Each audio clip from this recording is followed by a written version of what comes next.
you like dungeons? If you kill us all in this dungeon, how are you gonna feel? 14 acid damage. How about dragons? Is there a dragon here, though? There could be.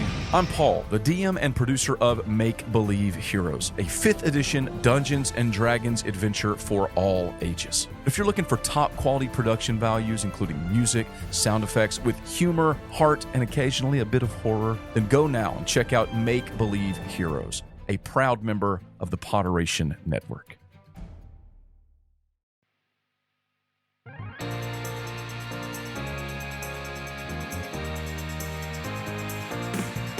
Welcome to the All Things Nintendo podcast. I'm Brian Shea, and this is a weekly podcast to discuss all the biggest news and games from the world of Nintendo. This week, we have not one, but 2 summer Nintendo releases to talk about. First, we will be chatting about Rhythm Heaven Groove, the new release in the fairly dormant rhythm game franchise. And then we will be getting the lowdown on Splatoon Raiders, this month's brand new PvE entry in the beloved multiplayer franchise. Then we're going to wrap up by briefly talking about Nintendo's DLC strategy. Joining me for all of that is Polygon's Giovanni Colantonio. Gio, I think this is the first time I've had a guest on for back-to-back episodes that wasn't from Game Informer. Where does that rank for your career accomplishments? It's pretty high up there, man. I mean, because what have I done, right? So, it's not much.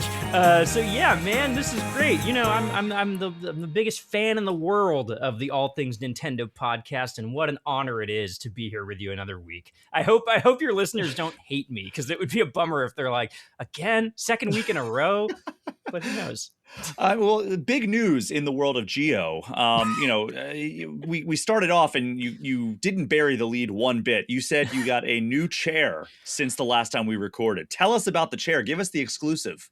This is why I'm back. The last time I was sitting in this crappy gamer chair, right? One of those like $150 gamer chairs that is like built to kill you. Like eventually it's like, oh, this is a good deal, until you fall down really hard on it, right?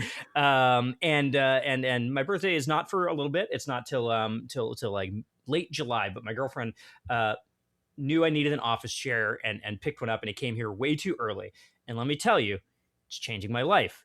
She got me. She knows I'm a weird sitter. I'm the kind of person who like sits cross-legged, and I just like fidget a lot, and I get up there, right? A little bit of ADD, right?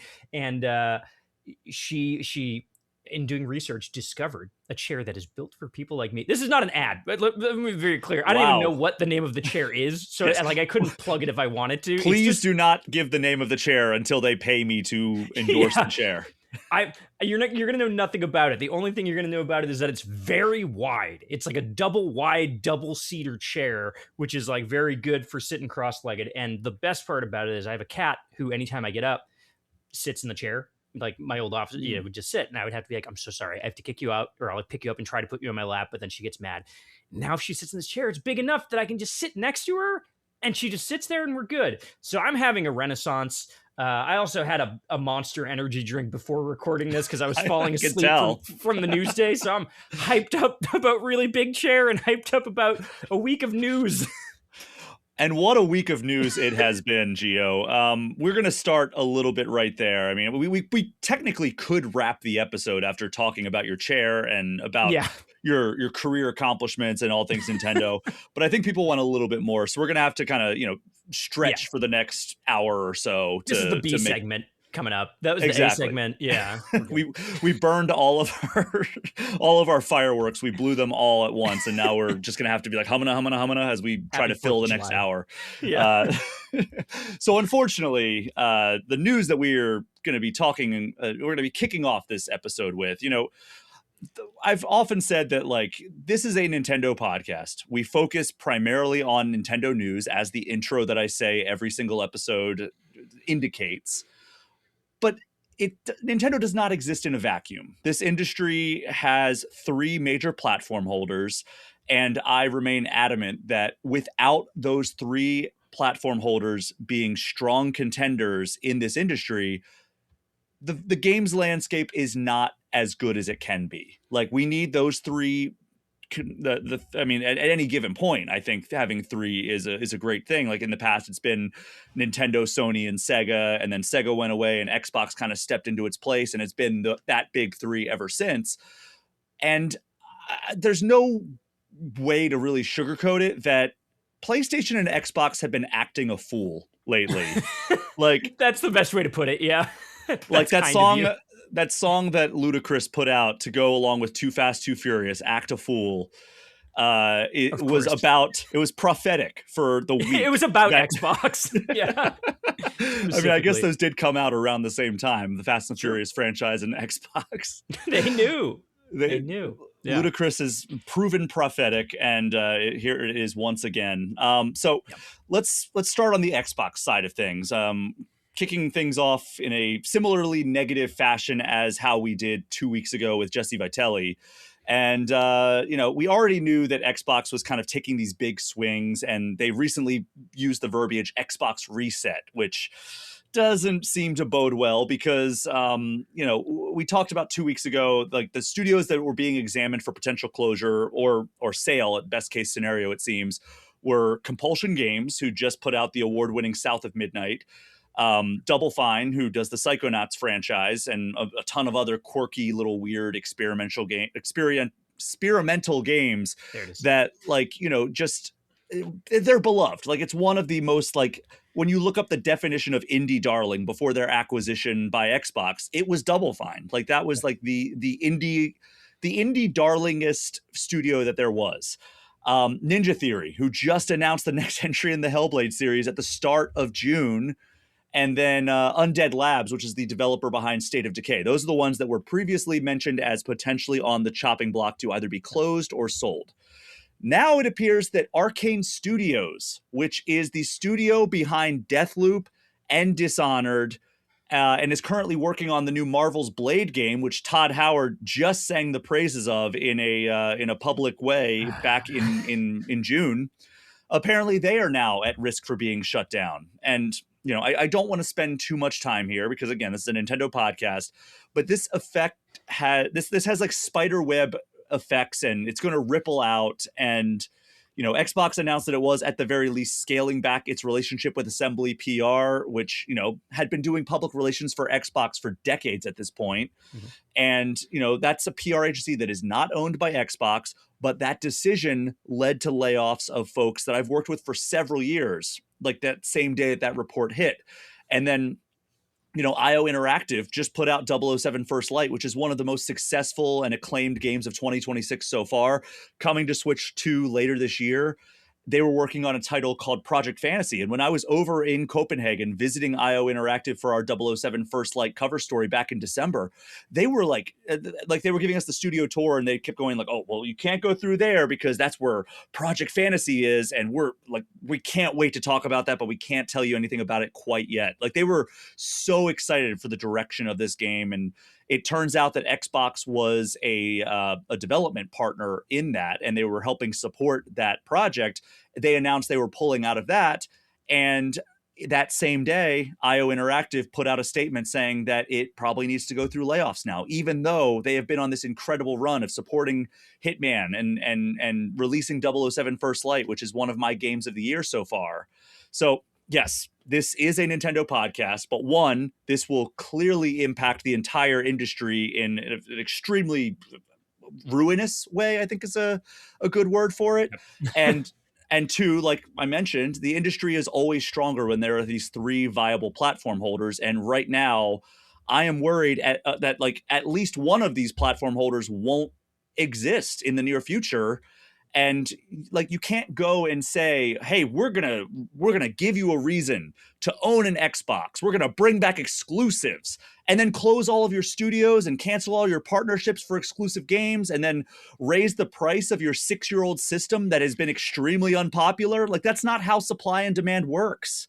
Like, I don't know. Like, Xbox has been doing like a lot of short-sighted, knee-jerk reactions. And if they were, examining kind of the long-term impact of this and like, holding on to studios like Arcane or Ninja Theory, like that would be the way to go forward. It reminds me of when a previous company that I've worked for laid off a bunch of people, and they're like, but we want the website to be really, really busy. We want to keep that up. And we're like, well, you laid off our news editor. So like, I don't know what you want from us. Like, that's the one person who would have kept. So it just seems like the corporate side is competing with its own goals of like, hey, we want to have exclusives. And like, if they want to just like churn out entries in franchises that don't have nearly the cachet they did like 20 years ago, then maybe Halo and Gears of War is all they need. But like, look, I think that Halo Campaign Evolved, I wrote the cover story for Game Informer for Halo Campaign Evolved. I got a behind closed doors demo of Gears of War E-Day just last month. And I think both of those games look excellent, but that's not all that a platform needs in order to survive and thrive. I mean, look at Nintendo. To bring it back to Nintendo, ever since the Switch's release in 2017, it has almost without fail released at least one game per month, first party. And that has proven to be like a recipe for success. And Xbox could potentially pull that off, like with how many studios and IPs that it owns. And like when I interviewed Matt Booty last month, the chief content officer at Xbox, he oversees like all of the Xbox game studios. He was like, yeah, like, cause I was like, hey, like, you know, it seems like maybe Xbox was overly ambitious with its acquisition sprees. And like, how do you weigh like the positives and negatives? Cause like, obviously you had a great Xbox showcase. You had a lot of games that people are going to be really excited for. And like, you obviously have a ton of brands and IP and studios under your umbrella. That's the good side of it. The bad side of it is you had a lot of layoffs. You had a lot of studio closures. You had some cancellations. If you look at like Perfect Dark with the Initiative and everything. And he pivoted to be like, well, you know, we have all of these amazing IP under our umbrella, and that's really exciting. But like at this point, it seems like Xbox just seems entirely disinterested in anything beyond the bottom line in the extremely near term. So, like, I mean, I get that, like, Asha Sharma was dealt an extremely tough hand when she came into this role. Like, Xbox was in a super bad place. Like, I think that Phil Spencer had good intentions with what he was doing, but I think that history is now showing that, you know, getting rid of the reason to own an Xbox, though very consumer friendly, was not very business friendly. So like, I get the need to scale back exclusivity, but like this tech bro concept of move fast and break things just doesn't work in this space. And it's just rewriting Xbox's place and their legacy within the video game industry, and in a terrible way. Yeah, it's the whole thing is just a mess. And obviously, like, we haven't gotten the official word on like what's happening yet. So like, we don't know the extent of what this is going to be, right? There's rumors that like maybe these studios are going to shut down, maybe some of them are going to get sold, you know, others are like, we don't know if Arcane's getting shut down. They're still weighing that, right? But I think like it's safe to say at this point that like whatever happens is going to be like catastrophic, right? And it kind of reminds me of like the Embracer Group moment from a couple of years ago, right? Where like, this is worse than that. Way worse, right? But like, that was the last time I can think of like a really catastrophic, like, this company bought up a ton of stuff that it could not afford, and then like the bottom fell out, and it was like, actually we're closing down all this stuff that we bought. It's a shame. I mean, shame is an understatement. It's horrible, and it just kind of makes you wish that like they had never done this growth spurt that they went through in the first place, right? It like almost makes you wish like, I wish they had never bought these developers that are now going to get shut down, and that those teams that like were kind of finding success as independent studios, like, I don't know, like, I don't know if they would have stood a chance because the industry is so volatile. I don't know. But like, if we're talking about like Double Fine being on the brink of potential closure, it's like, oh my God, I wish they had never picked them up in the first place. To me, it just kind of feels like Xbox is scaling back to what it was before like 2019. I think that maybe was when the acquisition streak happened, where it picked up like Double Fine and Ninja Theory and like all the stuff that was announced at E3, whatever year that was.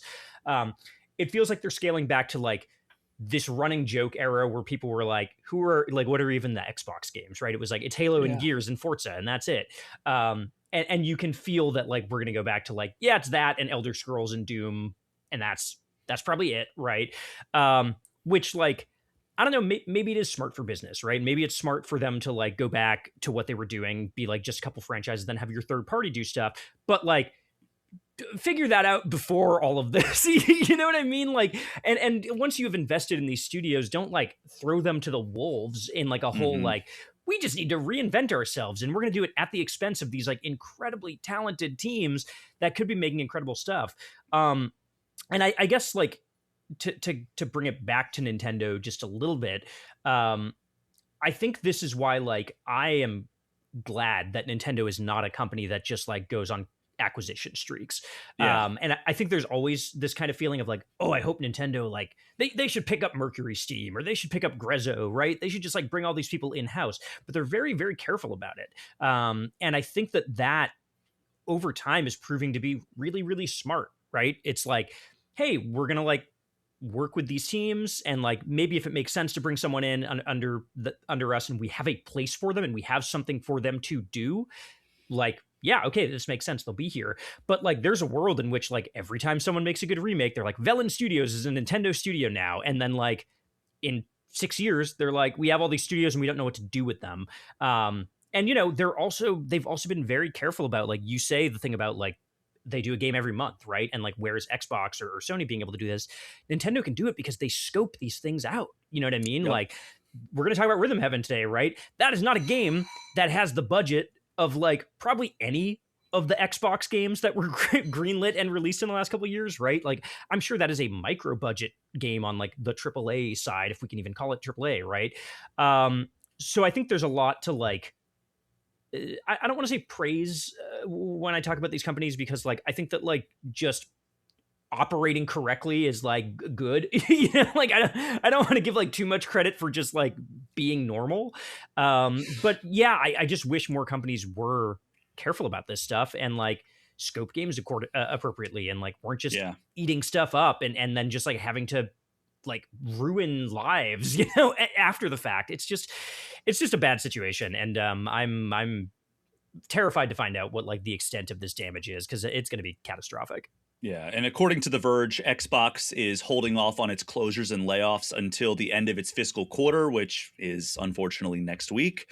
Yeah. So I have a bad feeling that we will have to start next week's show with some bad news. But you said you don't want to praise Nintendo for they're just kind of operating as a more ethical business. I'll praise Nintendo in one way, and that is, you know, you could make the argument that like, okay, well, Nintendo has gone through some bad times. Like the 3DS famously got off to an extremely sluggish start. And you know what they did? Satoru Iwata, the late president of Nintendo, took and I see conflicting reports whether it was a 50% pay cut or a 75% pay cut, somewhere in between there, until he got the 3DS back on track. That's right. And not only that, they lowered the price and they gave early adopters a set of classic games and said, hey, thank you so much for supporting this console. We know we fell short of expectations. Like, that is how you navigate a difficult time without making it everybody else's problem. Like, Nintendo has obviously had its fair share of controversies. They've had, you know, the game key cards, which we're going to talk about physical games in just a second here. They have that. They've had to raise the price of the Switch 2 and the Switch as well. But, you know, they're doing it in a more measured way. Whereas, like, if you look at the Xbox and you look at the PlayStation, the amount of price increases that have happened there are absurd.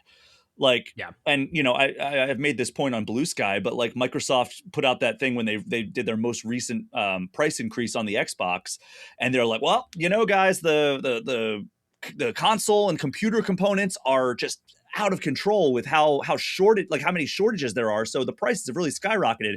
And it's like really the I think you should leave hot dog meme of we're all trying to find the person who did this, when Microsoft, the parent company of the company that is saying, hey, like, you know, shortages, there's nothing we can do. Microsoft has invested $146 billion into AI infrastructure. So that is the leading driver of that, alongside tariffs and other international trade policies that have been put in place in recent years.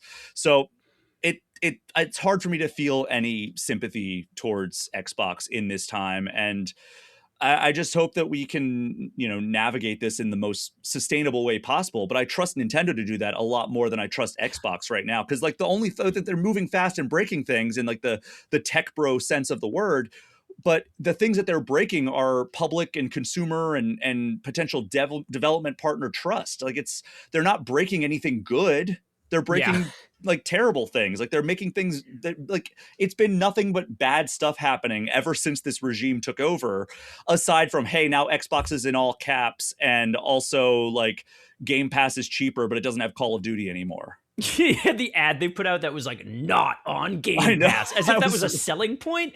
Like, and it feels like that's what they're trying to do, right? Is like sell all this bad news as like a feature where they're like, and this is exclusive to Xbox now, and it's like, oh, okay, that stinks. Like, I guess that's a thing. Yeah, like when the Switch 2 got announced, I feel like there was like this huge attempt to paint Nintendo as like doing the worst consumer practices in the world, and I remember at the time feeling like, this like isn't super ideal, like this is a pricey console, like compared to other Nintendo consoles. And the game keycard stuff, I was like, I don't really get what they're doing there. It doesn't make sense to me, but like, I also get that like these are more technically capable games that like probably have trouble fitting on a cartridge. So like, I can kind of get it, whatever. But like now looking at that in context of like its competitors right now, you're like, man, we had it so good for a minute, and even the Switch, when we look at like the Switch 2 price increase that's coming up, in I think like August or September. I think it's like isn't it a $50 bump? Like it's something like that. Yeah. It's like, it stinks to hear that there's like a price increase, but like the Xbox has gone up like hundreds of dollars, like genuinely hundreds of dollars. On the PlayStation, I mean, the PS5 Pro went from $700 to $900.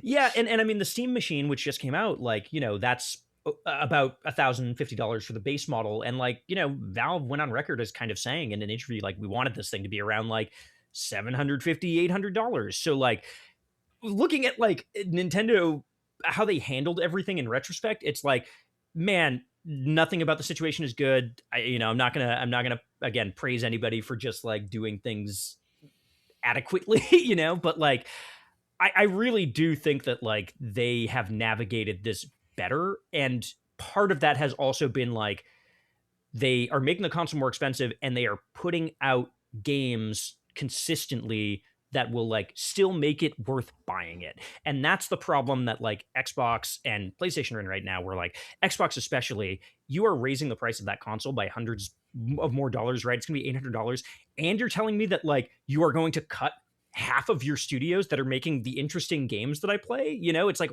well, why would I buy it, right? If I didn't have one, what reason would you have to give me? Like, at least Nintendo can be like, there's an Ocarina of Time remake and Fire Emblem coming, like, and I'm like, okay, yeah, that's a reason, I guess, and like, we're putting stuff on Switch Online, we're putting these classic games up there, right? We're doing all this stuff. We're releasing games at different price points so that like stuff like Rhythm Heaven, you can get a little bit cheaper. It's not going to be as much on your wallet or whatever. Those are the decisions that I think like a company like Xbox has to figure out how to make, right? You have to be like, if the hardware is going up, what is the value proposition of this console that, makes up for that? Nintendo has cracked that, I think, at the moment. Xbox has not. They're just like, the price is just bigger and we're going to have less games and less studios making games. Enjoy. And also less games are on Game Pass. And it's like, if you think that's a good sales pitch, cool. But like, come on, man. Like, you got to give us something.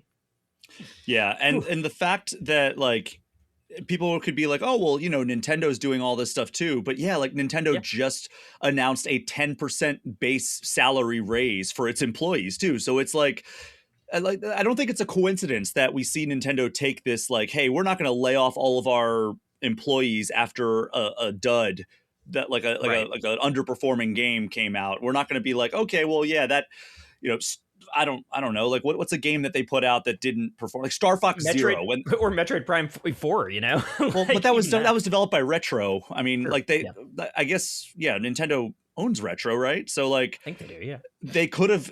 I mean, if this was like EA or Xbox or PlayStation, I could imagine a world where Metroid Prime 4 doesn't sell very well and they say, well, let's close Retro, even though they've done such great work of like year over year over year. And we like strapped them with this impossible development project that was Metroid Prime 4 after the restarted development and everything. like a normal publisher, which is unfortunate to say, would close that studio probably, or at least conduct mass layoffs.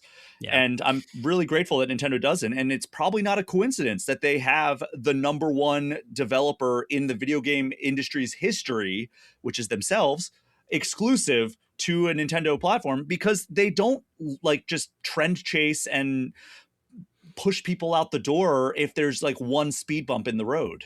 Yeah, this is a company that made a Famicom Detective Club game like 2 years ago. Like they're really not making stuff that is like definitely a reliable hit. But I think they like know what the audience for those games are going to be, right? And they scope accordingly. And I think that's important. And I think there's also a piece of this too. This comes up all the time where it's like there's also a little bit of labor law at play, right? Like Japanese labor law is a little bit different. So like there's some level of like they can't quite do what like Xbox does with some of its American studios. But even so, yeah, I mean, you know, I do think that you see a company where like people actually stay and there's institutional knowledge and like, you know, games are continuing to get developed. And like, you know, again, I don't think you get this like Switch 2 generation, which so far has been like unbelievably good. The first year of it, I think, has been like really, really strong. There have been like very few duds, right? Like people generally seem to like all these games that have come out. And I just don't think you get that if you are like a chaotic business where like every day you wake up and it's like, maybe we're getting laid off today. I don't know. Like I just, no one can do their best work.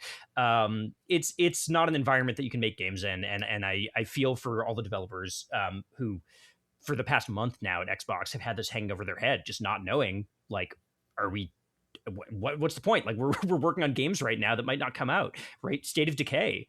Like, that team might just they just debuted their trailer and they might hear in like a week like, oh, by the way, you guys don't exist anymore and the game's not coming out. And they've been working on that game for years and years and years. Like I can't imagine. It's just it's horrible. But I hope someone in this industry does a case study of how Nintendo is pulling it off during this time, because from an outside perspective, it seems like they've cracked something. Who knows? Maybe the internal of that is way more complicated than it seems, and you know, I'm sure it is, but hate to see all this. Do you like dungeons? If you kill us all in this dungeon, how are you gonna feel? 14 acid damage. How about dragons? Is there a dragon here, though? There could be. I'm Paul, the DM and producer of Make Believe Heroes, a 5th edition Dungeons and Dragons adventure for all ages. If you're looking for top quality production values, including music, sound effects, with humor, heart, and occasionally a bit of horror, then go now and check out Make Believe Heroes, a proud member of the Potteration Network. Yeah. And I will tell you that the stress of, at least from my interactions, the stress of this situation is not lost on Xbox employees. I have spoken to tens of Xbox employees just, you know, on the ground at Summer Game Fest or whatever. And there's definitely a foreboding feeling that a lot of them seem to have, you know, nothing on the record or anything, but like you get the sense that they're like, well, I just got to hope for the best because like, that's all I can do. Hopefully, you know, the new regime thinks I'm important, and it's really upsetting to see because a lot of them do great work. Yeah, like absolutely. A lot of Xbox's woes are on the leadership, which is the case for many of the struggling like publishers and studios. And it's not the executives typically that get the consequences. It's usually the people who were told to do the thing that failed. It makes me wonder if there's a world one day where like Microsoft sells the Xbox brand off, right? And it's like, we don't want to have Xbox anymore, but like if somebody wants to take it, go for it. I don't know how that would work because like what an expensive business that would be to just spin off. But part of me is just like, man, maybe it would be better off, you know, like Microsoft is just so uninvested in this stuff. And so like, we don't understand the business and we're going to blow it up because who cares? And that just like isn't sustainable.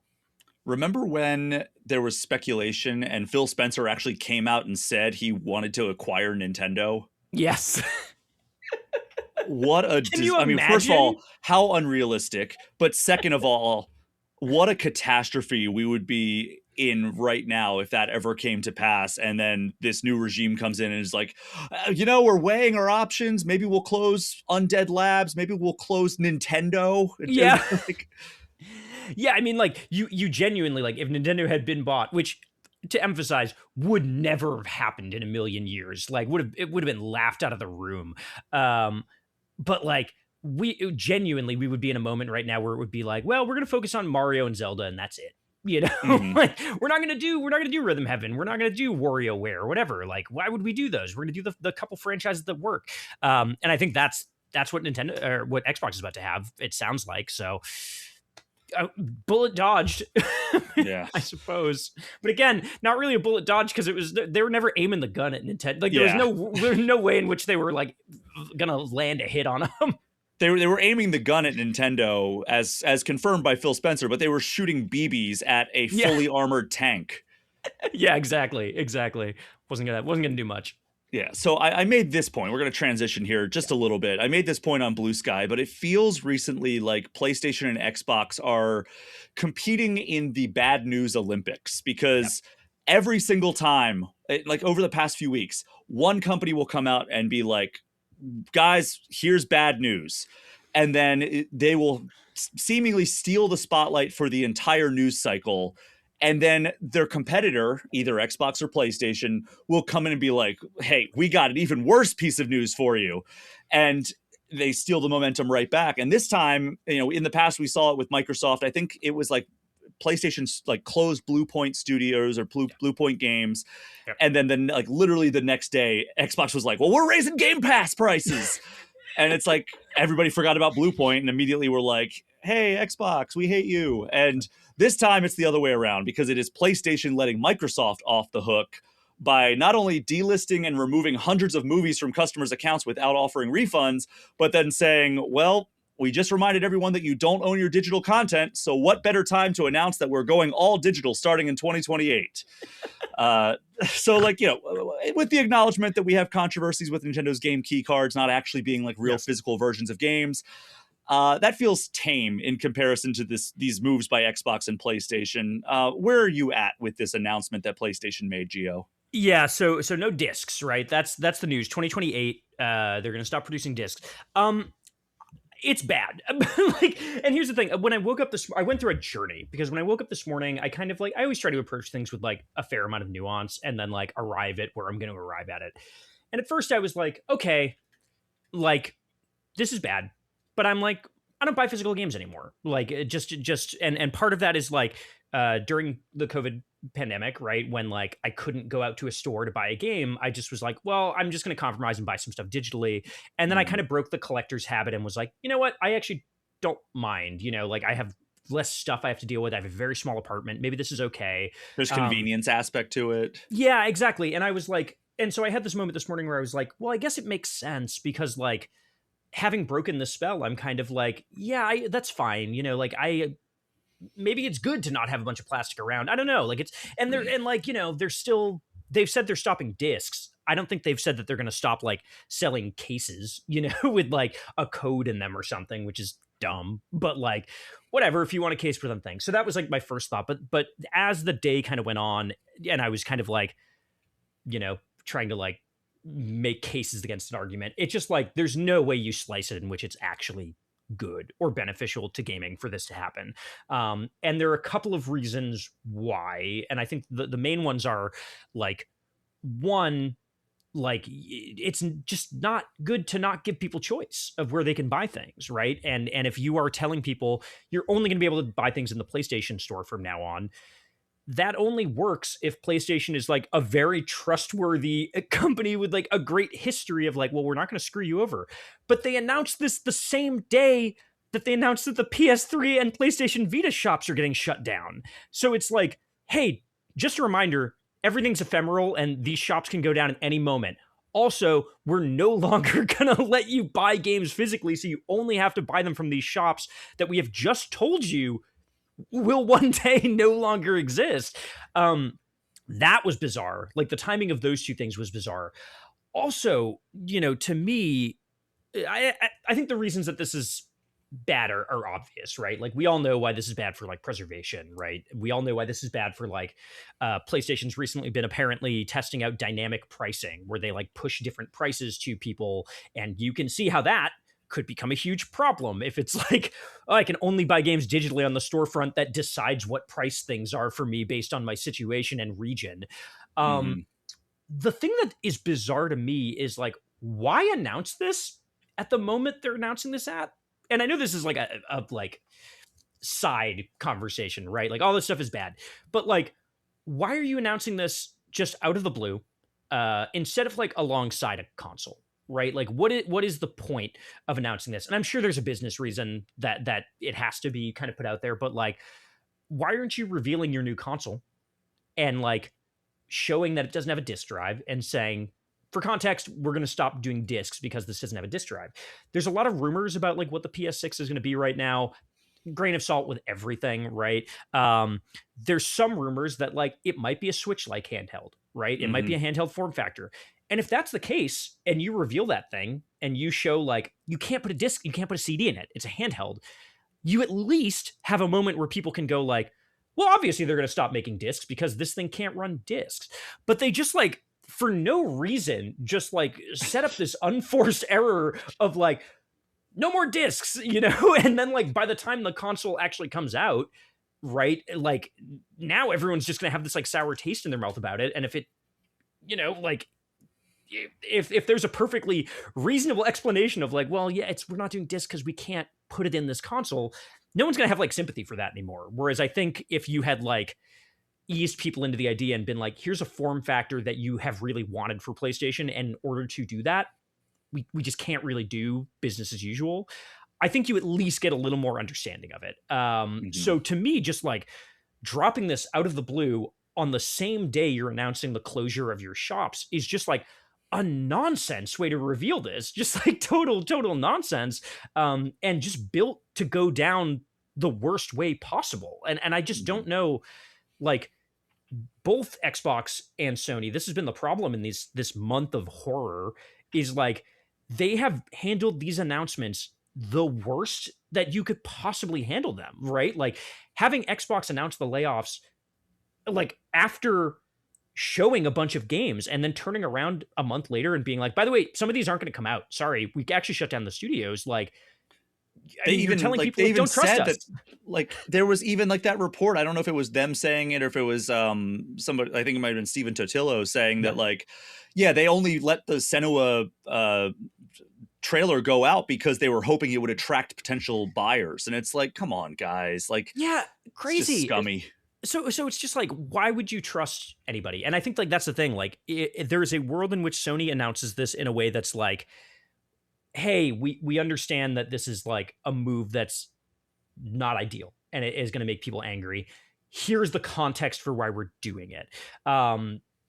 You know, like that's just how it is. That's like how our hardware is moving. You know, we're going to do whatever we can to try and like ease that gap. We're going to release games or, you know, the cases still so you can buy them and have a physical thing, but like, you know, this is the reality of the system. There is a way you can handle that announcement where I think people are still very angry and very upset, rightfully, because we don't own anything in games anymore and it's all like buying a license that can be revoked, but just like no tactics to how these, no bedside manner to how this stuff is announced, and that's like bizarre to me. I mean, like really, really bizarre that like nobody is doing that. You know, it's just bizarre. And yeah, it bums me out. Again, even as someone who doesn't buy physical games anymore, I'm like, I don't buy them, but like, if one day a game comes out that's like $100, I want to have the option to go to a store and like buy it used and spend less money on it. And the fact that I won't have that for PlayStation games, I mean, like that makes you seriously consider like, do I want to buy PlayStation? Right? Like if I'm choosing between like 3 consoles that are going to have the same games, because third-party support is great on Switch now, I don't know, man. Like that might be a factor. You know, it's not like there's that many first-party PlayStation games. There's like 2 a year. You know, that's all you're missing. Weird move. How do you feel about it? Are you on the like panic train about this? My big thing is that like we are going to have to rely on digital only storefronts for any kind of sales going forward, right? Yeah. Right now, they're like, if you really want a game for cheap, you can go to a brick and mortar store. Sometimes you'll find a game in clearance, or you'll be able to go and buy a game that's used or something like that. This, like, I mean, I go 100% digital at this point. It started off with like 3DS, and then it moved to like Switch, and I was like, okay, well, if I have a portable system, I don't want to have to carry around a bunch of games. Exactly. And then it extended to Xbox and PlayStation pretty shortly after that. But like, I want there to be that competition, right? Like, yes, right now, if a Amazon has a sale of games, they can price it whatever they want. And then PlayStation might look at that and be like, oh, well, they're selling this game for $20. We should probably put it for $20 on our digital storefront so we get the money directly. There's the competition that benefits the consumer. Yeah. They're effectively eliminating the competition, and they're going, you know what? We're just going to set the price at whatever we want. Right now, digital sales are usually pretty good, but that doesn't necessarily mean they're always going to be that way. Thankfully, Steam has defied that and always had pretty good deals and sales, and it's worked out really well for them. But like, I don't know, like, it doesn't necessarily always go that way. Like, to look at Nintendo in a negative way, they very traditionally do not put their first party games on sale. I think right now, like, the big sale on their website right now is like, hey, you can get The Legend of Zelda Breath of the Wild for $42. And it's like, wow, what an incredible discount on this almost 10-year-old game. So crazy. Yeah. I think there's a classic like hard drive article, if I remember, that was like Nintendo weighing if it can financially survive by selling Donkey Kong Tropical Freeze for $20 less, and like, I think about that all the time. It's really bizarre. It's the not being able to like get it on discount thing, I think is a bummer. The other thing that really bums me out is like, I have friends who like, they game a lot and like they don't necessarily make a lot of money, right? Mm-hmm. And like, one thing that I've always been able to do is like, I buy a couple physical games here and there, right, for things I really like, and like I can lend that to people. And I've done that a lot of times where somebody comes over and they're over my house and they look like at the things and they're like, oh, can I borrow Donkey Kong? You like, I haven't played this yet. Can I play this?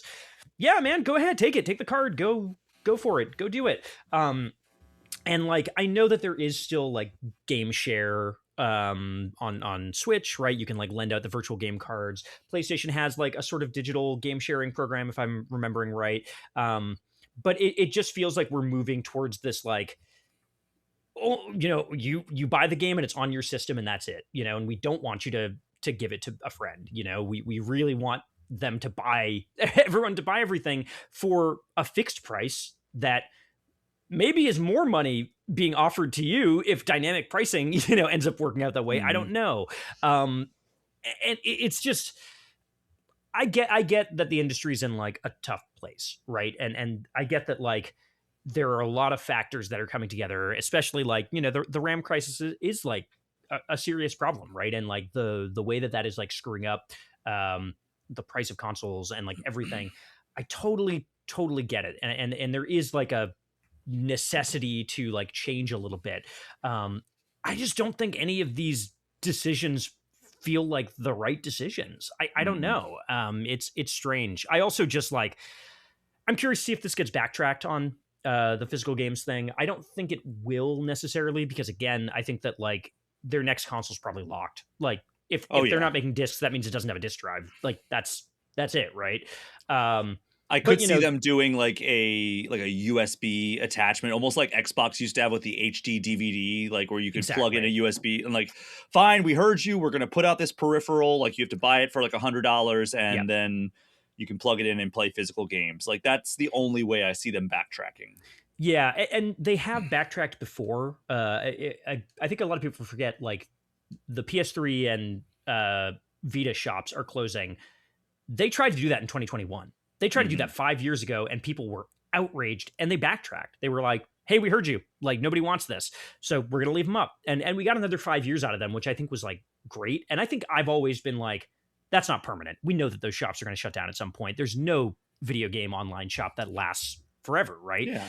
And I think we're like, I think the encouraging thing is it feels like we're moving to a point where like these storefronts are a little more like universal and meant to be like carried through generations. Like it's not like there's a new PlayStation store necessarily every generation now. And you know, our best hope is that like we just have this awkward era of figuring it out, and these storefronts are going to close, but these new storefronts are going to be like the permanent ones for as long as this company is around. But yeah, I mean, you can't trust that, you know, Yeah. and until Sony gives us like a reason to trust that it is going to handle this well, like, I mean, I think it's very fair to come at this with like a lot of scrutiny and be worried about like, are other companies going to follow suit? Like Project Helix isn't going to have a disk drive. Like, there's no way. There's absolutely no way. Microsoft will probably be smart enough to not outright say we're going to stop producing discs, though. You know. Well, I saw there was a report, and we do have to move on after this. Yeah. I saw that there was a report that apparently Xbox is testing a process where you can put a disc in and digitize your game. So, I mean, maybe that's a route that PlayStation takes as well, if they are trying to do that, like that form factor of like a handheld or like a hybrid style console of like kind of like the Switch, where it's like, yeah, well, you can buy it at the store and then digitize it, so that way you can take it on the go without having to have the disc in the actual system. That would make sense, and I think that would be like a happy like medium that people could latch onto. But like, that feels convoluted to like what the approach that they're trying to take right now. Whew. What event? What event session to start this? I originally planned this to be about 20 minutes. We've gone 45 minutes almost. Whoops. So we have one more news thing that I want to get to before we talk about our main talkers. But first, a reminder that this show is brought to you by the fine folks who support me on Patreon. Without them, the show literally would not exist. You get access to the community Discord for as little as $3 a month. We're over there talking Nintendo and doing an occasional community night every once in a while. You can join that for $3 a month. But there are also in $5 and $10 tiers that get you early and ad-free episodes, plus shout-outs at the end of every show. Also recently restarted All Things Gamers, which is a semi-regular extra podcast that goes out to $10 patrons whenever I have something I'd like to talk about. You can join the team that makes this show possible by heading to patreon.com and searching for Brian Shea or All Things Nintendo. Also, on the topic of this whole thing, this PlayStation Xbox debacle, if you want to read my uncensored, just very, very raw thoughts on it, it might be the most hard in the paint op-ed I've ever written. By the time this episode goes live, it should be up on GameInformer.com. So go check that out if you feel so inclined, if the last 45 minutes were not enough for you. So, Gio, we have just one Nintendo news story that I want to talk about this week, and it's a throwback to a few weeks ago, because back in May, Nintendo legend Takashi Tezuka announced his retirement from his role as executive officer. And now we know that while he is stepping down from that role, he is going to stay at Nintendo in a different role called production producer, which feels like a kind of a redundant name, but okay. Yeah, wait a minute. That's a weird title. So here's a quote from Tezuka, which was a shareholder Q&A that was held this week. He said, quote, "On this occasion, I'll be stepping down upon the expiration of my term. Looking back on 42 years, I felt that was such enjoyable work. We used to make our own handmade playthings that weren't available in toy stores. Now it's on a large scale, and there's the joy of creating with many people. There were new technologies like 3D, stereoscopic vision, and motion controls, which were fun as an engineer. The work at Nintendo is about developing and delivering products that bring joy to people around the world and being able to think about it as a company and flexibly create them. I truly feel that working for this company was the right choice." Well, yeah, obviously you had an incredible career. Yeah. "Going forward, I will continue to be involved as a production producer." So I know that, like, I've certainly noticed, and I'm sure you have as well, that the roles of director and producer mean very different things at Japanese studios as they do in Western studios. But what could production producer possibly mean? Yeah, I'm trying to wrap my head around that. I wonder if it's just like a high level version of a producer where it's like not so much working on an individual game level and instead working on like the pipeline of production period. I don't know. Production producer is so strange. It kind of makes it sound like you're like on top of the process that's there in some way, like overseeing how the management of managing is handled, in a way. I don't know. It's very there's like an old bit from The Office where it's like assistant regional manager and assistant to the regional manager. Yeah, right. Exactly. Yeah, I don't know. That's the only thing I could think is that like it is a sort of like I am producing the producers in some way. Which, who watches the Watchmen? Yeah, who produces the producers, man? Someone needs to be organizing them. Either that or like they're using production as a more like blanket term because like he's gonna work on like the movie side or like the product side where like if they're getting more into like merch, or toys or things like that, maybe that's something where it's a more like all-encompassing title that's not just about games producing but is about like, hey, we're gonna do shorts like the Pikmin animated short that we did at some point, and we just need somebody who is like a pinch hitter to come in and just kind of like be the producer on this thing because we need somebody. Maybe that's it. Maybe it's like a sort of free roaming producer who is like working in a multimedia capacity, or maybe it's just a redundant title, but they needed to give him something, that sounded new and exciting and senior. I don't know. Production producer. Cool. I mean, it could also be a translation problem because I got that over at Nintendo Life, and they did mention that the translation was done by a machine translator. So it could be a mistranslation or something along those lines. But I don't know. At the end of the day, I'm happy that Takashi Tezuka is staying at Nintendo in any capacity. He has just had an incredible career. He has worked on the Mario movies. So, he was a creative consultant for the Mario movies and alongside his longtime partner in crime, Shigeru Miyamoto. So, it would be a good fit if no matter what it is, whether it is we're going to bring him in because this game needs some creative guidance, or we are going to bring him in because we want to make this movie very good and loyal to the Nintendo properties. Like maybe he's working with Sony on the Zelda movie right now. Who knows? Yeah, that's my guess, but we'll see. He knows a thing or two about the Zelda franchise. Just a couple, a few. He knows the timeline. He just, I'm sure he does. Yep. Actually, I bet if I asked Takashi Tezuka about the timeline, he would be like, "We have a timeline."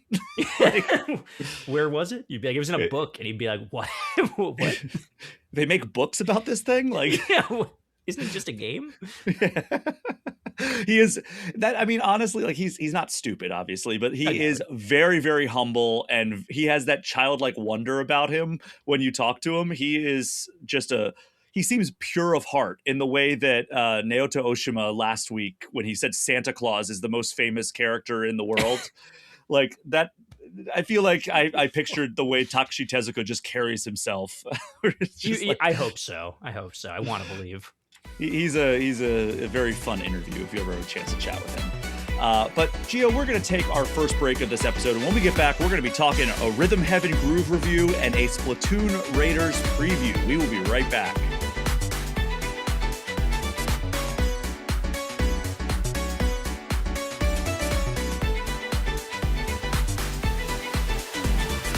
We are back, and as I mentioned at the top of the show, we actually do have some Nintendo-specific topics to talk about. Not just going to be Xbox and PlayStation this whole episode. And those topics, we already talked about Takashi Tezuka. We're going to be talking about two new games coming to, well, one of them's coming to Switch 1, the other one's coming to Switch 2. It's Rhythm Heaven Groove and Splatoon Raiders. Both hit this month. Gio, you have reviewed one of them and you are previewing another one of them, and we're going to talk about both of them in this segment. First up is Rhythm Heaven Groove. We talked about it very briefly last week, giving my hands-on preview. Now we're going to get your hands-on review. Gio, how are you feeling about Rhythm Heaven Groove? Spoiler, it's Rhythm Heaven. it's just Rhythm Heaven. If you haven't played a Rhythm Heaven game, I think that like it will be a delight. Right. I think this is, for people who don't know, right, this is a pretty niche series that like, it's funny because there was so much talk like last week, I guess, about like Star Fox, and like we haven't had a Star Fox game in so long. It's actually been longer since we had a Rhythm Heaven game, but but it doesn't feel as long, which is strange. But if you haven't played it, music mini games, right? You have to press a button on beat to the music. Very simple, very goofy, very fun, all that stuff. It's a delightful series. It's like good precision based like music. It's very easy to understand. It has these goofy cartoons, and I think all of that holds up in Rhythm Heaven Groove. And if you just like the series and just want like more of that, it's great. It's great for that. It's just like delivers everything that you want, but in a really robust package that I think takes a couple of experimental swings that make it kind of fun. So you kind of have the baseline mode where you play a bunch of mini games, and then like every 5 mini games they get remixed into like a mix where it combines all 5 of them into one song, and that's super fun, right? Nothing there is super new or original. I will say, like, if you've played a Rhythm Heaven game, you've kind of played this before as many times as you played a Rhythm Heaven game. There's a couple of really, really genuinely funny mini games. There's a couple that are really clever. There's some that involve 2 button controls that are like, ooh, that's interesting. Like this changes things up. There's some that have weird rhythms where you're catching a Frisbee on the 7th beat. I think we talked about last week. That stuff is all great, but yeah, it's kind of the same, and that's fine. The more interesting stuff, I think, is there are a couple of like side modes that I think are really fun. One is there's this sort of RPG dungeon crawling mode that I think we talked about last week called Beat Spell, where you kind of like fight enemies and do spells on beat. Great, really good. Also kind of like not a fully developed thing. It feels a little bit more like a 3DS like Street Pass mini game sometimes, where it's like couple, you get a bunch of levels of this, and then like it teases kind of like, what if this was a roguelike that had a little more substance to it? And like you get that at the very end, but it's not quite as much like as I think I would want it to be. But like, cool experiment. They could go deeper with it. Great. Similarly, some really, really great ideas for multiplayer mini games in there. It has a kind of co-op and versus suite. 30 games in total, but really kind of 10 with 3 variations of each. Some of them are really, really clever. There's a great one that's a co-op game where like it's like a tennis RPG where you're like a bunch of tennis players, and like lines of enemies like kind of come at you, and you all have to like hit the ball on the rhythm to like knock them back, almost like Breakout as an RPG in like a weird way. It's super, super clever. Again, you do the 3 levels of it in like 10 minutes and it's done, but great idea. There's a couple of really fun versus modes in there. I think, did we talk about the cake mini game last time? I think I love that. Great mini game. There's another really good one that's like, there's a grid, and each player is on like a different side of this grid, and there's a thing in the center, and you have to like shoot your way to the center, but you have to like hit the button on a specific beat like very precisely to like shoot the blocks in the center to get in, and it like becomes this really tense, like, cool. All these are great ideas. Again, they're not super fleshed out or as fleshed out as they could be because they're kind of mini games. So, you play something really good, you're probably only going to play it once or twice in like a party setting, and that's it. And I think that's fine. Like, I think as a thing that you can get like 10 hours of like really like solid, rhythm game fun out of it. And if you really want to go deeper and unlock everything, like there's actually like a fair amount that you can unlock in it. I think that's great if that's what you're looking for. What I'll say about it is like, I wish I wasn't cursed with knowledge sometimes because like there have been so many games that have been inspired by Rhythm Heaven that I think have taken the idea of it in like the 11 years it was gone and done like really creative and fun and interesting stuff with it that have like remixed it in really clever ways. And when you play a game like this where like it's so disconnected from like the games that are in conversation with it, you're kind of like, man, I wish Nintendo wasn't so like insular as a studio sometimes. Like I wish they were like, oh, we played Melatonin, like this great indie game that was inspired by it, and like, wow, this game was doing something really cool. Like let's be in conversation with it and kind of do something, like that it was doing, and kind of, riff on that in our own way. I think another really good example of that is like Rhythm Doctor, really good rhythm game that came out that like takes the idea of Rhythm Heaven, but puts it in this like wild, like narrative driven game where you're like always pressing the button on the 7th beat, and they're doing these really complex rhythms. And there was like, I think, an opportunity for Nintendo or the people making this to like kind of look at that and be like, hey, we were inspired by this game that was inspired by us. So if I hadn't played any of those games, I think I'd be like, cool, another Rhythm Heaven game. This is awesome. But I do feel a little bit like I came out of it kind of saying, okay, this is good, but like, I don't think it's the best Rhythm Heaven game anymore. You know what I mean? Like, I think there's way more interesting stuff happening with the series at an indie level now. And I think Nintendo, if they're going to keep the series relevant, I kind of want to see a little more creativity out of it. And that's really tough with a series that is so simple and elegant. And so like, yeah, they're just fun rhythm mini games and you do them. How complicated can it be? And I'm, not complaining, really fun, really, really goofy game. Great. Some great mini games in there. A couple that are just kind of like, I've done this before a bunch of times and, it's kind of interchangeable with old ones. But yeah, I just kind of left it being like, that was good. But I hope Nintendo kind of like pays attention to what indie developers are doing a little bit sometimes, and I think about it all the time with like, they're sitting on the Earthbound IP, right? They're sitting on this IP that like, they're not going to do anything with. And like, there's a world in which Nintendo could be like, hi, Toby Fox, creator of Deltarune, like, come work with us on this, right? And like, help us move this forward. And like, we're really inspired by like what you have done with this game that we created. Like, why don't you like help us out and create something there? And I like almost would want to see Nintendo like tap some of these really cool indie talents to like help kind of figure out like, how do we do Rhythm Heaven a little bit different, right? Well, it's like how I mentioned like Platonic developing a Donkey Kong Country game would be amazing because that's made up of all the people who made Donkey Kong Country back in the day. Totally, yeah, So this isn't like a knock against it, I think it's perfectly good, and I think if you just want a Rhythm Heaven game, it is like a really robust one that you will get a lot of time out of. I think it just left me a little bit like, I think I would like to see a little more like a little more of a feeling that Nintendo is like interacting with the space, and it's not just like a lot of developers that idolize Nintendo having a one-way conversation with them sometimes, right?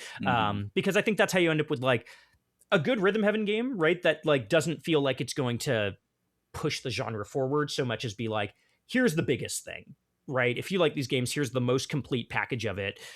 Cool, great, awesome. So complicated feelings, but I mean like, it's Rhythm Heaven. It's fun. If you like that game, it's fun. Cool. I still think that studio's better game this year is as I said last week, Pico Nico. What is the name of it? Picto Nico for the Pico Nico, I think, right? Yeah. Now I'm second guessing myself. Picto Nico? Pictonico. Wait a second. It must be Pictonico. I've never heard it said out loud. Picto Nico, but it could be Patonico. It could be Pictonico. I don't like that though. Yeah, I don't. Pictonico. That's very Italian, and I do kind of like that. But yeah, super fun. Really, Colantonio? You like that? Pictonico. My name's Giovanni Pictonico. Yeah, if you already know if you're going to like this game already. And that's like, when the review is that, it's like, cool, okay, great.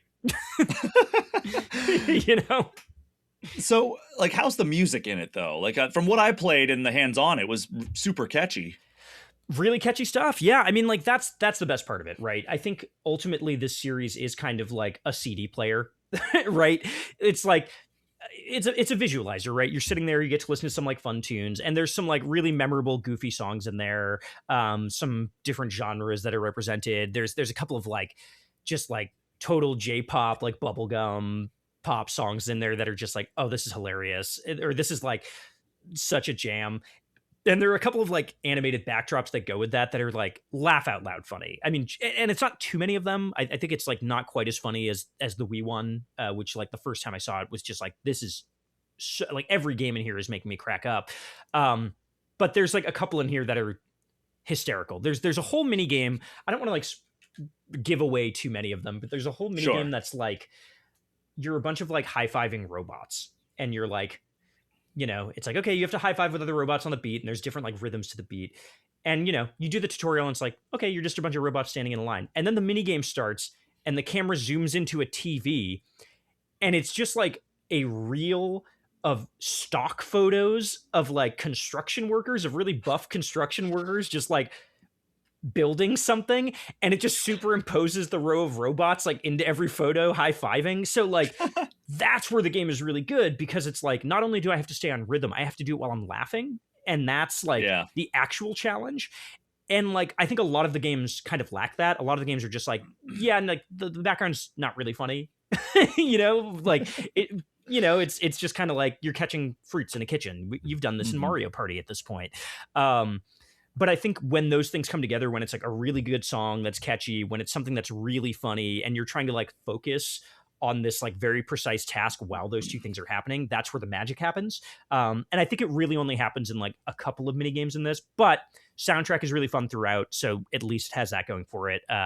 It's reliable. That's like the word that I would use. It's just like reliable in a lot of areas. Now, we don't want to spoil too many, as you had indicated, but is there one game that sticks out as like your favorite? One that I really love, other than the construction worker one, and this one is similar in what it is. There's one where the setup of it is they're like, we're a rock band and we are playing a song that is about the letter A, and you're like, what does that mean? And they're like, we'll explain it. And there are like a bunch of different beats you have to work, and basically it's like it'll spell out a bunch of words that end in A, and you have to like hit the button on the A when it comes on screen. So it's like T will come up and it's like T-E-A, right? And then it's like soda and it's like S-O-D-A, and each one has its own rhythm. So you have to like hit all of these different words that end in A on the right rhythm. But again, while you're doing it, there's just stock photos of like the things that they're talking about on screen. So just like, it'll have soda and it's just like a stock photo of a woman drinking like a soda and smiling.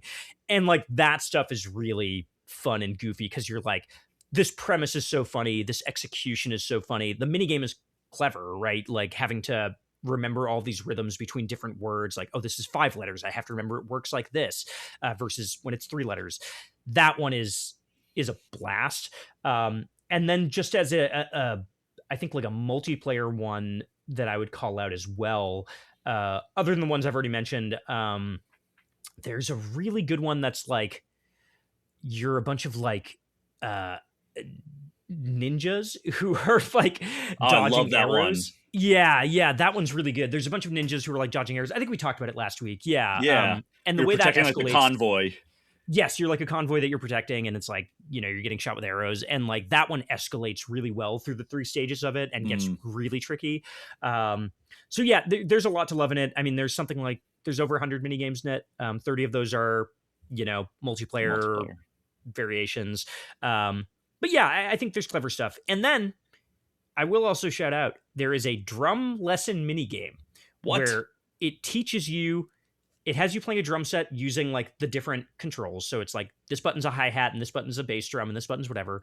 And it has you like complete a beat, like play a beat that they give you. And like each lesson gives you another thing. So it's like, now you have to learn how to do a hi-hat with the snare and bass. Now you have to do toms. Now you have to do like double bass rhythms. And it's so hard.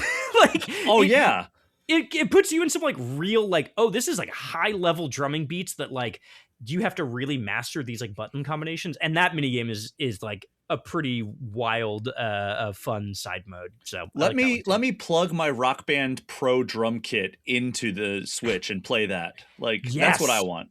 Oh, that would be the best way to play it. 100%. Yeah, let me do that. I know it's for Xbox, but who cares? Like, just it's USB, universal serial bus. Exactly. Now we're talking. Good game. If you like Rhythm Heaven, you'll like Rhythm Heaven group. That's it. If you don't like it, you're not going to like it. It's not going to move the needle one way or the other. I have very marginally dipped my toe into the final release of this, but very excited to keep playing, because I am a longtime rhythm game fan. Like, Guitar Hero and Rock Band I played competitively at Guitar Hero, so like I am all in on the genre. The certain things are hit or miss, but what I played at the hands-on preview and the very limited time that I've had playing the retail build of Rhythm Heaven Groove, I've really enjoyed. So appreciate you sharing your review. You want to check out Gio's review, go over to polygon.com. You can read his full thoughts right there and then. Gio, I have played the Splatoon franchise since before the first game even came out, because I reviewed the original game for Game Informer. Oh, wow. And then have proceeded to handle the review of each subsequent entry to this point. We have a new Splatoon game on the horizon, but it is a little bit different than these other entries. And the thing that I will say is that I have stated this since the inception of the Splatoon franchise, is that, like, while people have absolutely gravitated toward the multiplayer, and that is absolutely where, like, all of the post-launch efforts and the replayability and longevity of the series exists, the single-player content is completely underrated in the Splatoon franchise. Agreed. So I'm glad to hear you agree with me on this. Yeah. Yeah, I think, oh my God, like the campaign in 3 is great. The campaign is really, really great. They really cracked how to do like a kind of puzzle platformer shooter with that series in a way that like is surprising. The DLC for 2, Octo Expansion, very underrated. Great Fantastic. DLC. And also underrated, Splatoon 3 Side Order, when they released a roguelite mode. Man, that was great. They nailed it. And I will even go to bat for the weird card mini game they put in Splatoon 3, Turf Battle or something like that. It was like genius. Like, it was a really genius thing that I like actually really engaged with and like played a ton of in that game as well. Like, I loved that like weird deck builder variation of it. They are really good at they're really good at making like everything, and it's very strange. Like the fact that they can be like, we're going to do PvE mode, and we're going to do a bunch of like competitive multiplayer modes, and we're going to do a campaign, and we're going to do a card game, and we're going to do like a roguelite, and that like any format they do, they have nailed. Like, there really hasn't been a dud Splatoon format like in singular multiplayer for me. I don't know like what magic they have, but like, wow, like unsung heroes of this space, man. Yeah, I mean, I will go to bat for the entire suite of Splatoons 1, 2, and 3. The only thing I will say that they faltered on was the initial implementation of Salmon Run, where it was like, you have to sign on at this exact window. Agreed. And you can't bring your friends with you. It's just, it was like such a weird way, but I feel like they've rectified that with Splatoon 3, and definitely they definitely figured out the way to make it so that they could have it on for whenever people wanted to jump on, for the most part. I think there are still some gaps, but it's like very minimal. So before we jump into your hands-on impressions of Splatoon Raiders, which is the next game in this franchise, I wanted to quickly recap a Nintendo Direct that we got this week for Splatoon Raiders.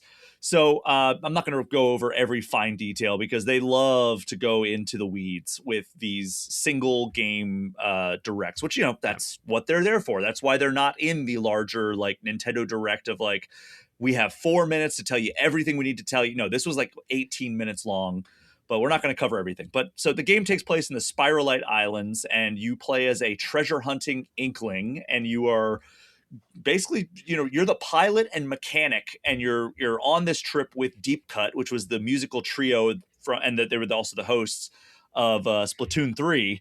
And you're brought along for the expedition, and your helicopter goes down, and you all need to basically survive and make the most of your time on these islands.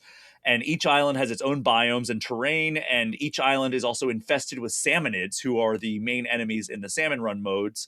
And you're going to fight the minions, you're going to fight the bosses, and you know, just all kinds of salmonid battles. And I would say that, like, outside of maybe like the big like set piece boss moments in the campaigns of the Splatoon franchise, the salmonids are the most creative enemies that we've had in all of the Splatoon franchise. So we also learned there's more than 100 weapons that you can find and use, all of which are upgradable, all of which have levels. So you have to like choose like what weapon you want to go in with. You can also get these weapons by defeating salmonids, and they'll drop them. Or you can go back to your hut and swap out from your stash. You can also equip 2 gadgets to your loadout, which really lets you customize it. And there's also 3 different upgradable tanks, speed, power, and tactical. And the gadgets need to match which tank you have selected. So they showed like there's a speed tank that allows you to use like the blast boot, where you like jump forward and slam down with an area of effect attack, or you can use like a projectile boomerang. There's the power tank that lets you use things like lunging slashes that can like break shields. And then there's the Splatolites, which I love that name. They orbit around you almost like a Vampire Survivors power up.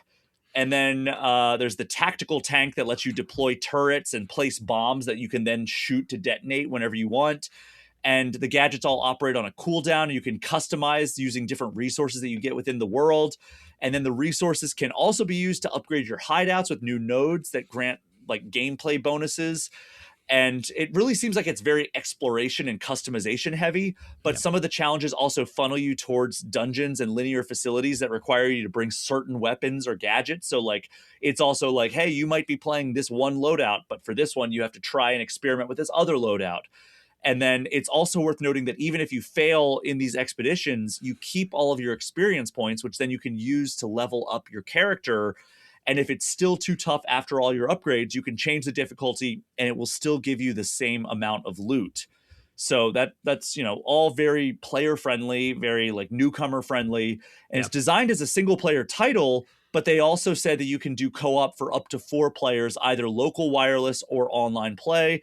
And then there's a call for help button, which feels like it's almost like a Dark Souls-esque mechanic where you can put out a beacon that invites a random player to your session to help with a tough section. And if you yourself are the person who gets a beacon and you answer the call for help and you are successful in helping your this random person, you get like exclusive in-game rewards. So Gio, this is where I'm going to throw to you. Yes. You went hands-on with Splatoon Raiders, I believe, a week or two ago. Yes. Tell me all about your session. Am I right to be excited about this game? Absolutely. And I mean, like, you would be right to be excited about it from the beginning because, again, like, they have not missed with Splatoon, right? So I think there was, like, not a world in which this was going to be like, they really screwed up here. What surprised me about it, though, is that like it wasn't what I thought it was going to be. Because when I looked at the trailers for it initially, I think no one quite knew what it was. There was like a period where people were like, when it first got revealed, where they were like, "Is it a survival game?" You like, you know, like, is this a crafting survival game? And then I think people were like, is this an extraction shooter? And then I think people kind of settled on, oh, it's Salmon Run. It's the PvE Salmon Run mode, but like pushed out into its own thing. It's none of those, like, at all. And that was really surprising to learn. It is like a level-based campaign. It is like you have short bite-sized levels that you go into and clear and you get stuff in. It is not like go into an endless dungeon. I think like there are certain levels you go into where you do like go through a couple of like layers of a dungeon, you know, kind of thing, like arena things. But if there's a sort of like endless mode or something that resembles like a procedurally generated like challenge thing, we weren't shown it in the preview. I hope that there's like something like that just like as a replayability thing. But I think it's supposed to be a little bit more of like a focused, mostly single player campaign that can be played co-op.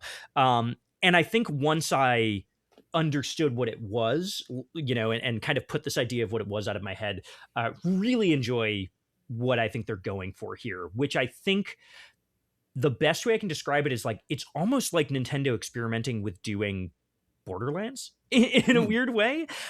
Because like, which is perfect because they canceled Borderlands 4 for Switch 2. Yeah, exactly. We have it at home, but in this case, the thing at home is better. It's like, it's a looter shooter. Like it's genuine. And it like, once that clicked for me, it made a lot of sense because you are going into missions, you are getting these weapon drops that like have different higher levels and have like exclusive perks on them sometimes. You are doing character building where it's like you said, you know, you're like, oh, I'm going to take this character class and equip the splatlights and equip this thing. And then you have like a finisher, kind of like an ultimate on each character. So it feels like a class-based like hero shooter in some way, or like the way that Borderlands would function in that way. Right.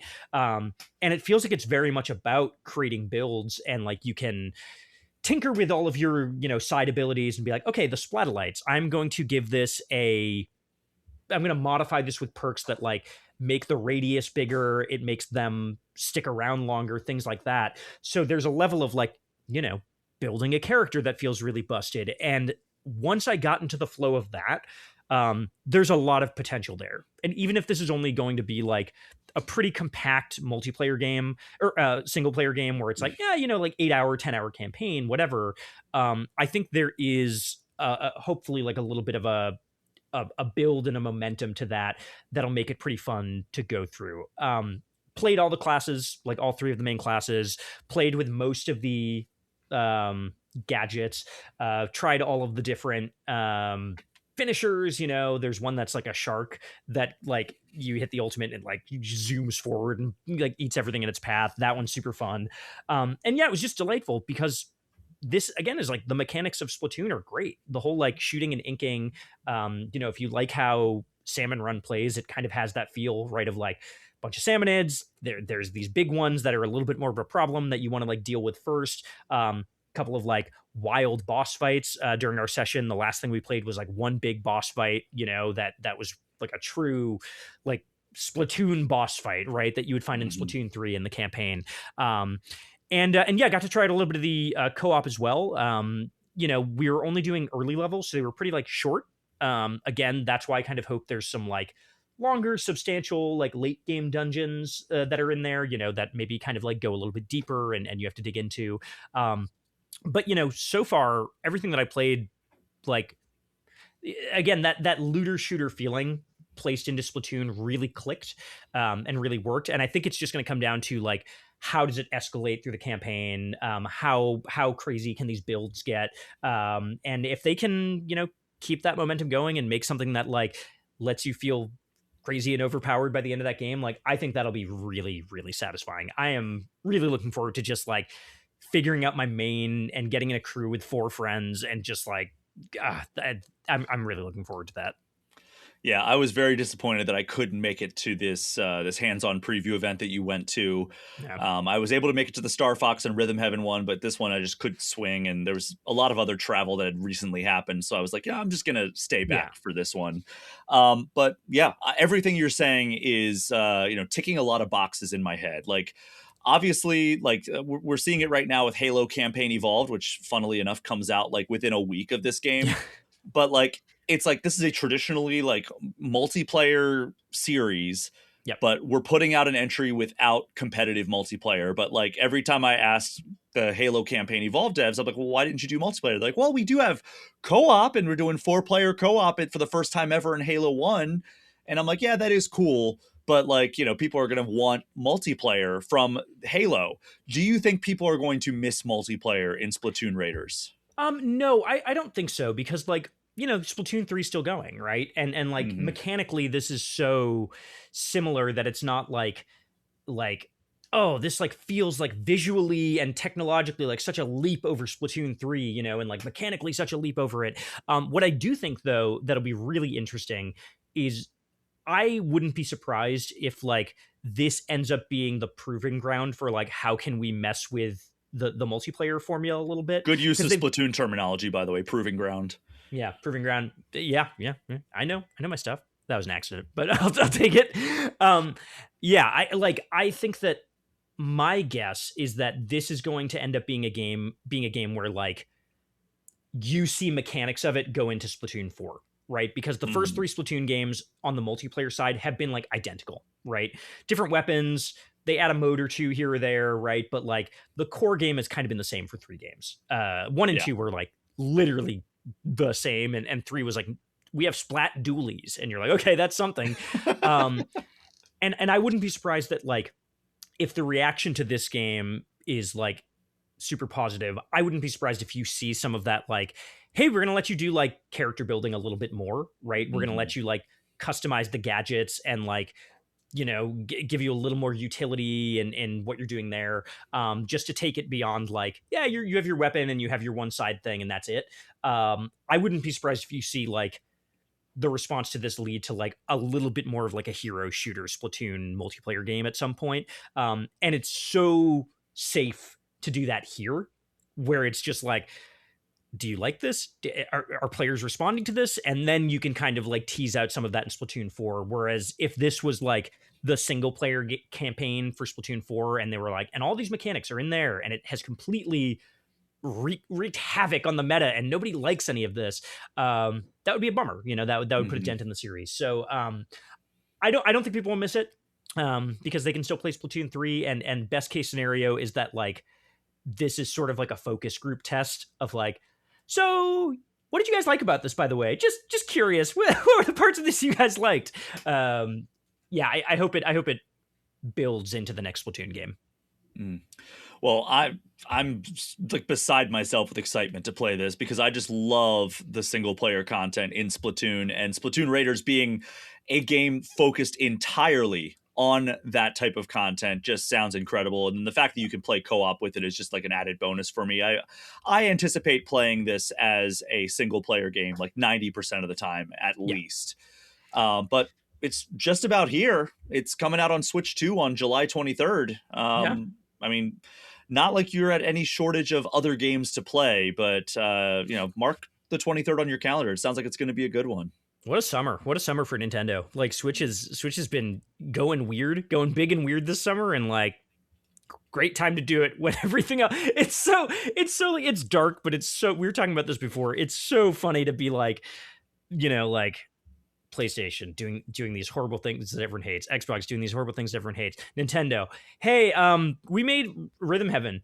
Like the embargo for Rhythm Heaven reviews dropped at the same time that PlayStation dropped the physical games news, and it's such a funny contrast of like, well, we made a game where silly little guys jump through hoops.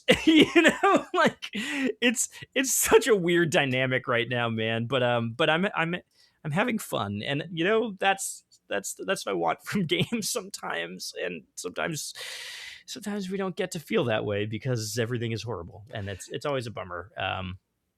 But it is interesting to have this feeling of like doom and gloom at the industry, but then you look at like September and October's release calendars and you're like, oh my God, there's too many video games.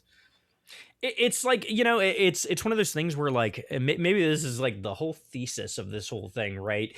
Of like, talking about the games we're really excited about here that are really promising next to this like horrible news is like, I think it's always tricky to talk about like the industry and the art form of games, right? And I think there's always these debates about like, how do we weigh those things, right? And how do we talk about like both those things in the same way? And I think it's like, hopefully how we're doing it here, which is like, you got to give space to like really give it to these companies and like be vocal when they make these decisions that are just like horrible and you hate. But I feel like at the end of the day, like if we're not enjoying the games that they're putting out, like it's like hardly worth the effort, right? To be mad about this stuff when it's like, well, who cares? Like what are we mad about? We don't even like these games.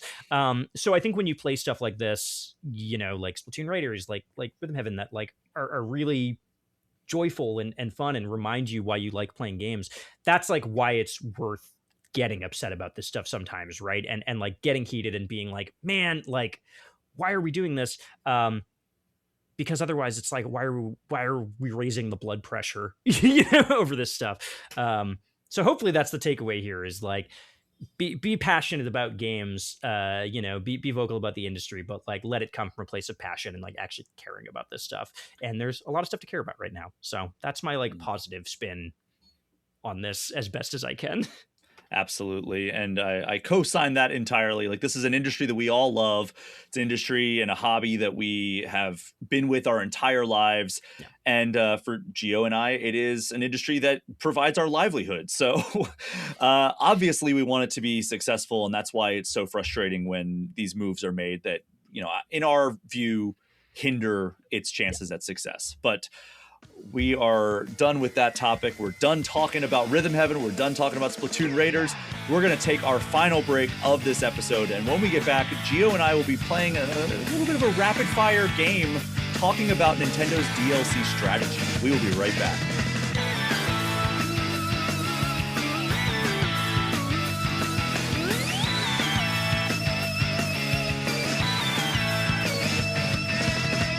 We are back for the final time this episode, and to wrap up this show, I want to talk a little bit about something that has been on my mind lately, and that is Nintendo's approach to downloadable content. So I have been just ruminating on the seemingly like random approach that Nintendo has been taking with its DLC approach. And Gio, I'm going to throw out some game names, and you are going to tell me a rating from 1 to 10 how much it did or did not need downloadable content. Okay, I like this a lot. So 10 being it absolutely should have gotten DLC, 1 being like, well, it just doesn't make sense to have DLC for that. So that is the scale. Some of these did get DLC, some got minimal DLC, some of them got DLC that like nobody asked for or wanted, but like some famously got no DLC. So I just want to get your thoughts on these 11 games. We don't need to dwell too much on any one game, but I'd love to hear a little bit of your reasoning as well. So we'll throw it off, starting off with Super Smash Brothers Ultimate. Yeah, I mean that one's a 10, right? Like that made so much sense to add new fighters to that game. A bunch of customizable customization things. Ooh, right? The Mii fighter costumes I think were in there. I don't remember if they added stages. I think they did with new characters. Yeah, they did. They got stages. That is a prime example of a Nintendo game that should get DLC, and I think they actually knocked it out of the park with that. Really smart idea, and yeah, I was happy with the support for that one. Yeah, and ending with Sora. What a fantastic so closure. Funny. When I saw that trailer, man, the first time I was like, did I die? Like, what's happening right now? But yeah, I started with this for a reason, because it's the easiest 10 that you could possibly give on this list. That's the bar. It is, 100%. Yeah. So that brings us to another one that I have often harped on, and that is Super Mario Odyssey. Wow, Super Mario Odyssey. So... And we're rating like how much it needed DLC versus didn't need DLC. Let's see, how much should it have gotten DLC? 1 to 10. Maybe this will be controversial. I don't know, because I'm so curious to hear what you think. I don't necessarily think that Mario Odyssey needed DLC. I think nice to have. Like when that game got DLC, it was like a nice surprise. But that game is so complete and so robust, and like, you can really spend 60 hours playing that thing, and like, you know what? I would start that game over again and play it again. Like that thing is fun. That's like a 4 for me. Like I think that game is because like, again, like it's just nice to have additional DLC, but like I think that base game is so strong for what it is that like you could have not given me anything, and great. No 3D Mario game has ever needed DLC up until that point, and it's like one of the best ones. But they did fun things with it, and I think proved that like, yeah, you could add more stuff to this game. But it sounds like you wanted more. I am not going to put it at a 10. Very clearly, like Smash Ultimate is the quintessential 10. Yeah. I'm going to go 7 on this. And not saying it needed it in the sense that like the game was bad or incomplete or anything like that. Of course. It's my favorite 3D Mario game. It's my favorite 3D platforming game. Like I love Super Mario Odyssey so much. Yeah. But the structure of that game lent itself to expansion so perfectly. Like just being like, hey, let's just add another like icon on that little map at the bottom where you select what kingdom you're going to. You could have added 5 or 6 more kingdoms in there, and they're self-contained. So it's not like a worry of like, all right, how does this going to interact with the other kingdoms? There were so many ways they could have implemented new stuff. They could have added nostalgic areas. Like after, you look at the Mushroom Kingdom area of that game. Yeah, you could have added like Isle Delfino. You could have added Rosalina's like space station area. Like there's so many ways they could have gone about that, both new and nostalgic stuff. That's why I think it should have gotten DLC, but it wasn't a necessity, and that's where I'm landing with a 7. Well, we got the balloon hunting DLC instead. I know that like speedrunners and like really, really like tactical, like skilled Mario players love that. Yeah. I did not really engage with that hardly at all. No, not for us, and that's okay. But I've seen some incredible like stuff happen with the Luigi balloon hunt. Let's go to one that just got announced to have DLC, and that is Pokemon Pokopia. Yeah, I think this is actually a pretty high one for me. Like this is one I'd probably put at an 8. Again, I think this is a really robust game that has like a ton going for it already. Like you could spend hundreds of hours in that game anyways, but any Pokemon game that doesn't have the full roster, the potential is just there, right? Oh, yeah. To bring more Pokemon in, and especially with like a game where you're building stuff, like you add more stuff that I can build with, like add more toys to the toy box, like blocks to the toy box. And also like because of the structure of that game, you can add an entirely new area to it. And I will say the thing they did with that DLC that's coming out, they're doing an underwater DLC. I had posted when that game came out, I said, this game's great, but the problem with a lot of these new Pokemon games is that like and all these Pokemon games where all the Pokemon are walking around in the world, is I'm like, they can't do fish Pokemon. I like posted this specifically. I was like, they can't do fish because they can't just like flop around on the land except Magikarp because they'd be dead. Goldeen would die if you did that, and you don't want Goldeen to die. She's cute. And I was like, they got to make a fish Pokemon game for all the like water sickos. Lo and behold, they listened to me. So like. Thank you so much. I put it at an 8, and I think they're doing the right thing with that DLC because it's the thing I said they should do. I would put this at an 8 as well. I think that you're right. There's so many ways they can expand this, add more Pokemon, add more toys in the toy box, as you put it. Fantastic candidate for DLC, and I'm glad that we're getting it.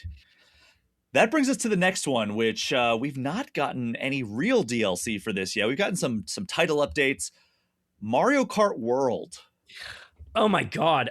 Yeah, I mean, this is another 10. Like, if you were to ask me, like, what are the 2 Nintendo series that like could benefit the most from DLC, it's these. In the past, I don't think Mario Kart games needed updates necessarily, but Mario Kart 8 kind of proved that if you can like do a long-tailed game that lasts through the whole generation, brings in new tracks, like absolutely. Mario Kart World is difficult though, right? Because everything is placed on an open world map. So it's like, if you add new tracks, are they just separate? Do you have to add an entirely new map? Does that complicate things? I think they probably could add just like individual tracks at this point and be like, yeah, just some one-offs, add some old courses and whatever. But even like adding characters, right? Adding new bikes or vehicles and whatnot, adding more like stickers to collect, things like that. More activities in the world, because that's the biggest problem with that game is there's just the open world is so like empty. Totally. Put more stuff in there. Like, there is so much that you can do with this game specifically and the structure of that game. And I think it's totally open for it. And, you know, they just announced a really smart update to it today, actually, or last night, I think, where like, hey, we're adding 2 new routes in the knockout tour mode, like 2 new ways that you can go around that world. And that's like another smart way to solve that problem, right? Yep. And I think they are also adding like 2 multiplayer maybe modes variations in there. I can't remember if that's I don't think that's right. I think I'm making that up. I don't remember, but they could. I don't know.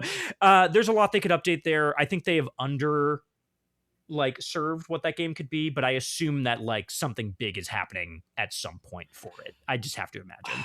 I think it's got to be a world expansion. Like, that is like the way they've got to go about it. And that's why it's taking so long. Like, the game's been out for over a year now, and it's wild to me that we've not gotten any like meaningful DLC aside from like, yep, we're going to change these rules back to what you want, because like everybody was upset about like not having more like 3-lap races and stuff like that. Now having the new routes and knockout tour is great, but like, I feel like we need another like world expansion that like goes off onto one side, or maybe it just adds like a big like loop of land mass around the outside of the world, and then there's like multiple tracks you can add there. Yeah, there is definitely a hurdle with it being open world, but I don't think it's insurmountable. No, and I'm sure they thought of it while they were designing the world, because they're like, yeah, you know, we made such a big deal out of DLC for Mario Kart 8 Deluxe that like it would be weird if we didn't do any DLC for this game, seeing as how like it seems perfectly positioned for it. So I'm sure they have some sort of plan in place.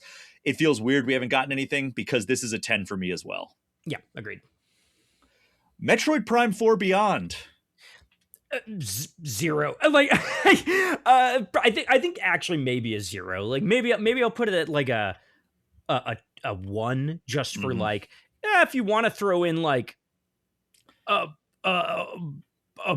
Like, I don't know what you would throw in. Maybe. There's never been DLC for a Metroid game, as far as I know, and it doesn't need it. It's like a story driven adventure game that like is perfectly robust for what it is, and I don't know what you even would add to it. I think this is like very low on the priority list for me. Like, you got what you wanted out of it. What can you do? I don't know. Yeah, this is like a 1, maybe a 2 for me. Like, I could see a world where they add like, hey, we're gonna do a horde mode or something like that, like just like a waves of enemy type of expansion. But we don't need more story. I mean, we could go the same route that we did with Mario Kart World, with our discussion with that, where it's like maybe you add more stuff into like that big open area. But like, I don't think that's necessary. And I don't think that would drive anybody to go back and play Metroid Prime 4 a second time because you got like more enemies or more activities or more collectibles in the big open area.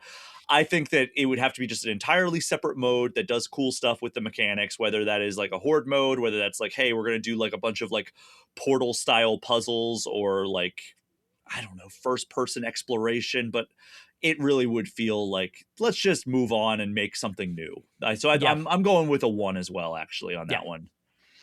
All right. Super Mario Maker 2. Ooh, so I'm going to put this at like, I think I'll put this at like a 7. I think this, first of all, this is a game that should get a Switch 2 edition. Like, no question. It is wild that it wasn't the first game to get a Switch 2 edition. Give this mouse control support. 100%. Bring it to the platform and just add like just like a couple more items to it, or like another like theme, right? Add Mario Wonder theme to it or something like that, right? Where you can like transpose your levels to that. I think like it is really well positioned for it. It also did get this goes so forgotten. It got a fantastic DLC where they were like, hey, you can make like a suite of levels now. You can make a world. Make your own world. Yeah. And like when they announced that, I was like, dude, what are you guys doing? That's like your whole selling point for 3. Like you could have saved this and built the entire third one around this and people would have bought it. So I think like there's a lot of potential for DLC in that. I think it needs a Switch 2 edition, even if just to get the mouse control support on it. That said, if it didn't get those things, like I think mouse control support is like really the only thing that I like need with it. And if it never got anything else, like it's a really good creative toolkit. It has a lot of stuff in it. It has like even a single player kind of mode in it that's like, oh, cool. Like that's a nice extra. So it definitely doesn't need it. It's not like a Mario Kart situation, but like there is a lot of potential for a Switch 2 upgrade. And I hope that in the next year we see that as like one of the next Switch 2 editions for sure. Oh yeah, absolutely. That is one that I would love. And there were rumors that they were going to do the Mario 2 style. Yeah. Mario USA for people outside of America. But it's weird that we never got that. And then they gave that mushroom or whatever that you could get that like would turn you into the Mario 2 sprite with like that, all those abilities. And that was fine. But like, I think that the easy way to do it would be like a Mario Wonder theme, because like you could still maintain all the move sets and everything. It doesn't have to have like wonder effects, but if they wanted to make like a Wonder Seed transformation, like that would be very complex. But like at that point, I think you're getting to like, this is a Mario Maker 3, but the problem with what you're saying is I think that Mario Maker 2 didn't sell well enough and they lost faith in the ability to make a Mario Maker 3. So they were like, well, we had this world idea. Let's just throw it into 2 and call it a day. Yeah. Yeah. I feel like that should have been in 2 from the beginning as like the thing that differentiates it. I think the problem with that series is like, it's the same thing both times. You're just making levels again. And like you're starting fresh and there's no server, none of the pre-existing levels are there. So all the stuff you put work into is not there. So I think it's like really just boost up to try to make it the best game it can be and like hope that a Switch 2 edition makes people want another one. But I don't know. But sometimes you don't need a sequel. Sometimes you need like a really good complete edition. I adore Mario Maker, and I hope it's not the end we see of it. But what's your number? 7. I think I'll put that at a 7. At like a lot of really good potential. Should get mouse support, definitely. If it doesn't get the Switch 2 edition, I'll be like, that's a bummer. But it's also a pretty complete game. So I was also going 7. Yeah. So we both landed on 7 for that. The Legend of Zelda: Tears of the Kingdom. This might be controversial, but like, I don't think that game needs DLC at all. I think it can have DLC. I think there's plenty that you can do with Tears of the Kingdom. I think you could add tons of like new building materials, ultra like hand creation stuff. Yeah, totally. Like new Zonai devices, like all of this stuff. But if I'm being totally honest, like when a game is already like a 200-hour, like go in the world and see whatever, like I don't really like need anything. Like go work on a new Zelda game, man. Like you did your job. You gave me all this stuff. That said, there is, because of the building, I think there is a lot of potential to like at least give you a couple new toys to play with and mess with and build stuff in there. So I'm not going to put it like super, super low. I think like maybe I would put this at like a 5, where it's like, you know, I would take that. I would take like some more building stuff to like really mess with the Ultra Hand stuff, and especially if like we're gonna move away from this style of like Zelda open world game in some way and change it up a little bit. It would be nice to have like a little bit more of it to go with, so that it doesn't feel like that was it. We just got those 2 games.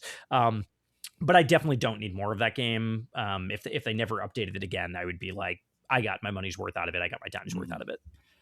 I'm going to go with a 4 on this one. And the reason I'm saying that, because prior to Hyrule Warriors Age of Imprisonment, I think there was a cool story to tell where, like, you know, you could go and do like a extra post-game content, and in the process see more insight into like the rise of Ganondorf and, you know, what Zelda was up to back then. But now we've gotten so much of that with Age of Imprisonment that originally I think I probably would have said 6, but now I'm down to 4. But still, it would be very cool to like have a thing where it's like, oh, you find like an anomaly in like the time rift or something, and it sends you as Link back to that old version of Hyrule, where like, you know, it's not all in ruin and it's like kind of just like lush forest, but there's still some enemies around, and like you have to maybe take on like a battle or to lead a battle against Ganondorf or something. I don't know. Like there's stuff they could have done with that story, especially with the time travel aspect, that would have been really cool, but it's not necessary by any stretch of the imagination. So I'm going 4. The next one, Star Fox. That is really interesting. I am actually going to. This is such like a weird one. I think I might put this at an 8. But for a very specific reason. I think like there's nothing you can do to the single player, right? Like there's nothing you can do to that campaign, like except leaderboards, right, Gio? Yes, leaderboards, man. I'm throwing the leaderboards. I know that people are like, no, you can see the high score in the menu or whatever, but it's like, no, throw in the actual leaderboard. I need that. I don't think there's anything to do with that. Like I don't need more banners to unlock, you know, I don't need more challenges to do on those levels. Like the arcade game is the arcade game. Give me the leaderboards, give me online leaderboards so I can like compare against my friends, whatever.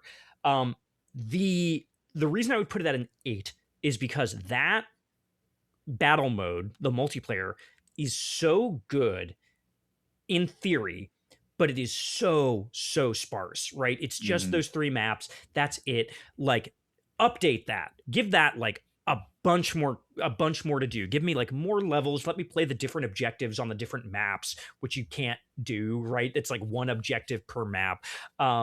Give me like some levels based off of more of the stages that are in the game. Like you could really turn that game into like, hey, you got the single player, now it's a multiplayer game, right? This is like a multiplayer game that's like not a service necessarily, right? But like we're really going to add more to it. You know, maybe you could do like some light like events, you know, servicey events that happen, and then like, oh, play it this time, whatever. I thought that battle mode was such a missed opportunity, like so deeply disappointingly a missed opportunity, that like that is enough to have me be like, please update the heck out of that mode and just like give me some new levels over time to give me a reason to go back to it, because I love it and I want an excuse to play it, and there's just not enough reason right now. So I think I'm going to put it at an 8, which is like wild to think, but I think it is up there for me.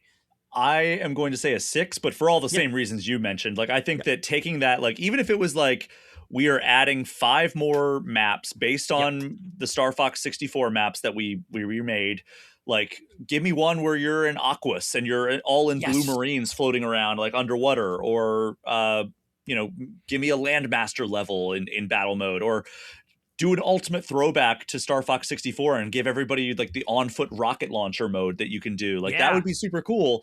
That's 3 levels right there. Not that that makes it any easier to create, but like that's 3 levels that you could ideate on. And then like, just give me like this is like the Star Fox versus Star Wolf death match, like that. Yeah. Because that's what the original Star Fox 64, that's 4 of the 5 ones that I'm pitching that they add right there. Like, we could do all kinds of cool stuff with it. Yeah, I agree. That puts that an 8 for me because I just think that without that battle mode is just like a proof of concept and nothing else, and it's too good to just be left at that. I mean, honestly, I think that entire game is a proof of concept because I think Velen is going to get the next mainline Star Fox game, and this is going to be how they establish themselves. Agreed. I think the next one will be a lot better. So, and also, they were a multiplayer first studio for a long time there with Knockout City, which rules, and I'm so sad that game died. Yeah. But they also did Mario Kart Home Circuit. Yeah, I reviewed that back in the day. I've never had an apartment that was big enough to play that game, but maybe one day. New York, baby. Oh, yeah. Nintendo World Championships NES Edition. You forgot this game existed. Yeah, I mean, you could technically add stuff to it, I guess. Is it worth the effort to do it? I don't know. 3? Like, the thing is, you could add plenty to that game. You could add more challenges. You could add more NES games that it supports to the mini games. Realistically, is anyone gonna log back? Is anyone itching to log back into that game to like, let me play like Clue Land. Okay, no, I would be the one who would be excited about Clue Land. So that's a bad example, but like pinball or something, right? Like, maybe I'd be excited about that too. I don't know. I just think that game was not, the core of that game was not like strong enough that I needed that. It was like a gimmick. You just kind of wanted to play the NES games that are in it already. I don't know that adding more niche games that they haven't covered yet would really do anything. I wouldn't say no to like, hey, we added, again, Clue Land, great game. Wouldn't say no to it, but I don't think you need it. And you can't make a second one if you use all the games. Mm-hmm. Like if they're gonna make a new one, who knows? What's your number? I think I said 3, and I think I'll stick by it. Okay. Yeah. I'm gonna go 2. Yeah. And the only reason it's not a 1 is because I could see a world where they'd be like, okay, yeah, let's add another like a couple of NES games with a bunch of challenges surrounding them, and it makes sense that would be an easy way to plug it in. But you're right, nobody is really playing this game. It was a cool idea when it came out. What I would rather them do is an NES Remix 3. Yeah, those games ruled, or SNES Remix. Yeah, I'd agree with that. Into that. Yeah, I think Nintendo has this like sub series of like, how do we get people to play our old games again in a new way? And I think NES Remix was a much more interesting approach at that. So I agree. I would take like Super Nintendo Remix over stuffing this game with more stuff. SNES Remix would be like one of my most anticipated games, not even joking. Like, absolutely. I love that idea. Absolutely. NES Remix is such a cool idea, and I'm so sad they never brought it forward. Like, it's like the NES Remix and Yoshi's Woolly World, like the 2 Wii U games. I'm still like begging for them to port over to Switch. 100%. It hasn't happened. No. We only have 2 games left here, Gio. Okay. One of them has gotten a ton of DLC. One of them has only gotten a little bit of DLC to this point. First one, Animal Crossing New Horizons. Oh my God. Should have been like a 12. It should have been like a 500. I mean, like this Animal Crossing, with how popular it was, especially in 2020, and how much it like captivated people, that should have been operated like a live service game that is still being updated right now. Like, just seize on that. And just like have that be your like forever game for 10 years. There's a world in which they could have done that. And there's a lot of precedent for updating Animal Crossing games. I think the DLC that the 3DS one got was fantastic. The Welcome Amiibo update on that one, like really good stuff in there. And I actually think the updates they did for New Horizons, when they did do the big updates, were great. I really liked all the stuff they added to that game. Even the Switch 2 edition, I think had some strong stuff in there. But even with all the support that it did get, it felt like it was not enough to capitalize on like what should have been like Nintendo's forever game, like until the next one. So like 11, like truly an 11 out of 10 for me if I could say it. But then they couldn't sell another one, so. Mm-hmm. I guess that's the calculus. It feels like that's what they're up to right now, and that's why we haven't gotten more and more of those. And whatever the next Animal Crossing game is going to be massive. Probably not New Horizons massive, just because that was such a moment in time with like the pandemic just kicking up and everybody was desperate need of human connection. So this thing was like the perfect way to have a wholesome experience while interacting with friends and other people. Yeah. I'm going to say 10 for me. But I understand why they haven't done more. Yeah. I think we'll see a new game, but I think also like people need a little distance from it, because I think people still are like, oh, that was the game I played during the worst years of my life. You know, and like I think we need to get people to like a point where they're nostalgic about it, and I don't know that we're there right now. No. All right, that brings us to the final game, Gio, and that is Donkey Kong Bonanza. I have two answers for this. Okay. If you had asked me this when the game came out, I think I might have said like, I might have said like a 7 or an 8, right? I might have been like, wow, you could keep adding levels to this and like keep letting me go in and like smash things and like just let me have fun and get more stuff. I do think it's similar to Mario Odyssey, where I'm like, there's already so much in it that you don't need it. So like part of me is like, well, maybe I should rate it the same way. But like, I feel like it could have used a little more, just like new ways to play with that mechanic, because I do think that it like got a little more shallow than Mario Odyssey for me at times. You know, I think there were more ways to play with it, and maybe like more Bonanza forums or something like that like changed the way you interact with that world in a way that I think Mario didn't need. So like I think maybe a 7 I would have said for this at some point, and been like, yeah, like I welcome it. Let's bring more stuff. Post roguelite mode update that came a month after the game came out, like a 2. Like I don't think actually I think they put that out, and that was the one time where I was like, oh, never mind. Like I don't actually need more of this game at all. Actually, we're good. I didn't really think that mode was very good. I don't think it was terrible by any means, but I don't think that it was like necessary. And I think I was like, oh, I actually don't need other ways to interact with this game. I got my fill of it, and like this system that they have built for smashing stuff, like maybe isn't deep enough to do much more with in this game. So let's bridge the gap between these two numbers and put it at a 4 where Mario Odyssey is, and be like, if you have a good idea that's not the roguelite mode, I'm all ears, but I don't know that it is proven that idea can stretch in the way that a Splatoon can stretch. Yeah. So for me, this is probably going to be a 5 or 6. I'll go with 6. And the reason for that is the best part of Donkey Kong Bonanza is its destruction and exploration. Like those two things go hand in hand, and it's easier to expand a segmented area like we talked about with Mario Odyssey. It's easier to expand that than it would be something that's another exploration based game like Breath of the Wild or Tears of the Kingdom. Yes. Like unless you teleport somebody to a completely different area, like it's hard to say like, yeah, let's add more exploration to Tears of the Kingdom. So the thing that I could see them doing with Donkey Kong Bonanza would be just adding another area to go explore, another layer to like go destroy and, you know, punch everything you can, and that would be fun. It's not necessary. I'm gonna go 5 actually. That's gonna be my final answer.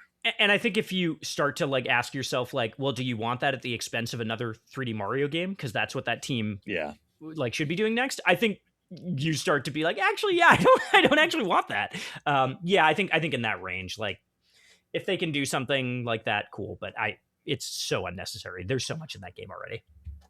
Well, that wraps up that game that I just pieced together right before we started recording. I like it. Gio, and also, if anybody has any other games that they think needed or did not need DLC, leave that in the comments, either on YouTube or Spotify or wherever you're listening to this, if it has comments in that. And if it doesn't have comments on that, just shoot me a message, brian@allthingsnintendo.com, or on the Patreon or Discord server if you are in there, because I love this topic. I love the speculation of like what DLC should come for games, or what people want from games post-launch. That type of stuff is really fascinating to me. So share your thoughts. And in the meantime, Gio, thank you so much for joining me for this episode of All Things Nintendo.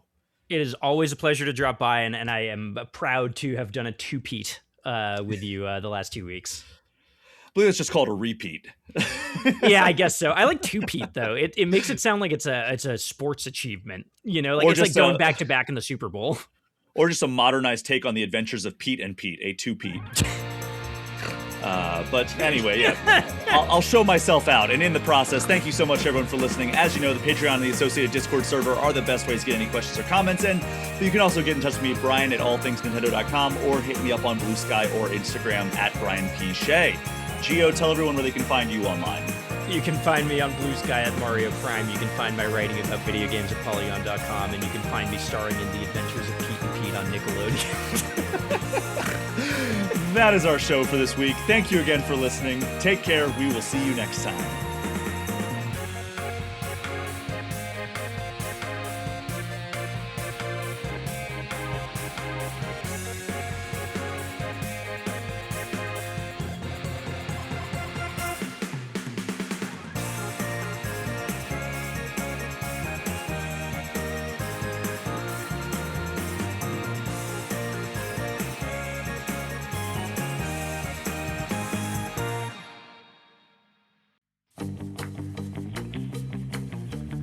Hey everyone, thank you so much for listening to this episode of All Things Nintendo all the way to the end.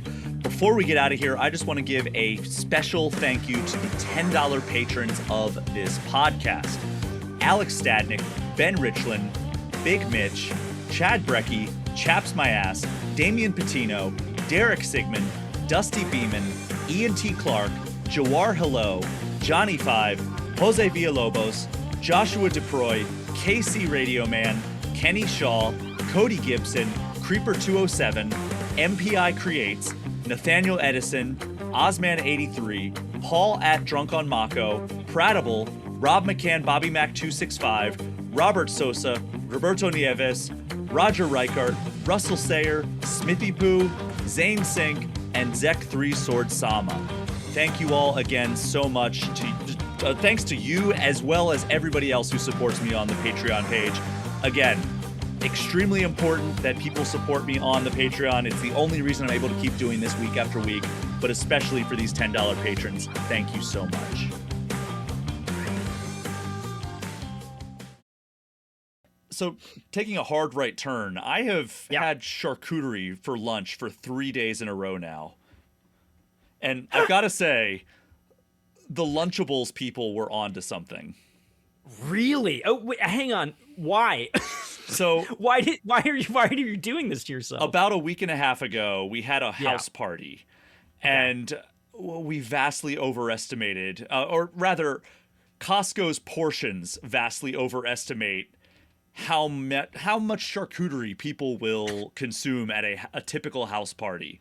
Yeah, it's always less than you think. So I am trying desperately to not let all these meats and cheeses go to waste. I feel that. My dad, he makes gabagool. Gabagool.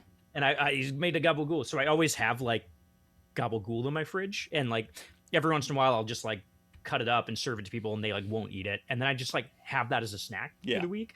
I've never had it as a. That's not true. I have had it as a meal once, so I get it.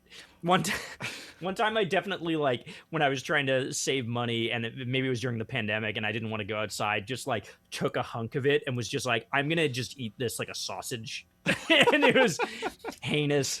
So I get it. I mean, it's nice because it's a variety of cheeses, it's a variety of meats, and I just throw them on little Ritz crackers.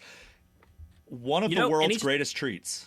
Anytime I do the flight from New York to LA, like, it's not long enough where they give you a meal. What? Because it's like, it's like 5 hours, and they only do that if it's like 6, or something.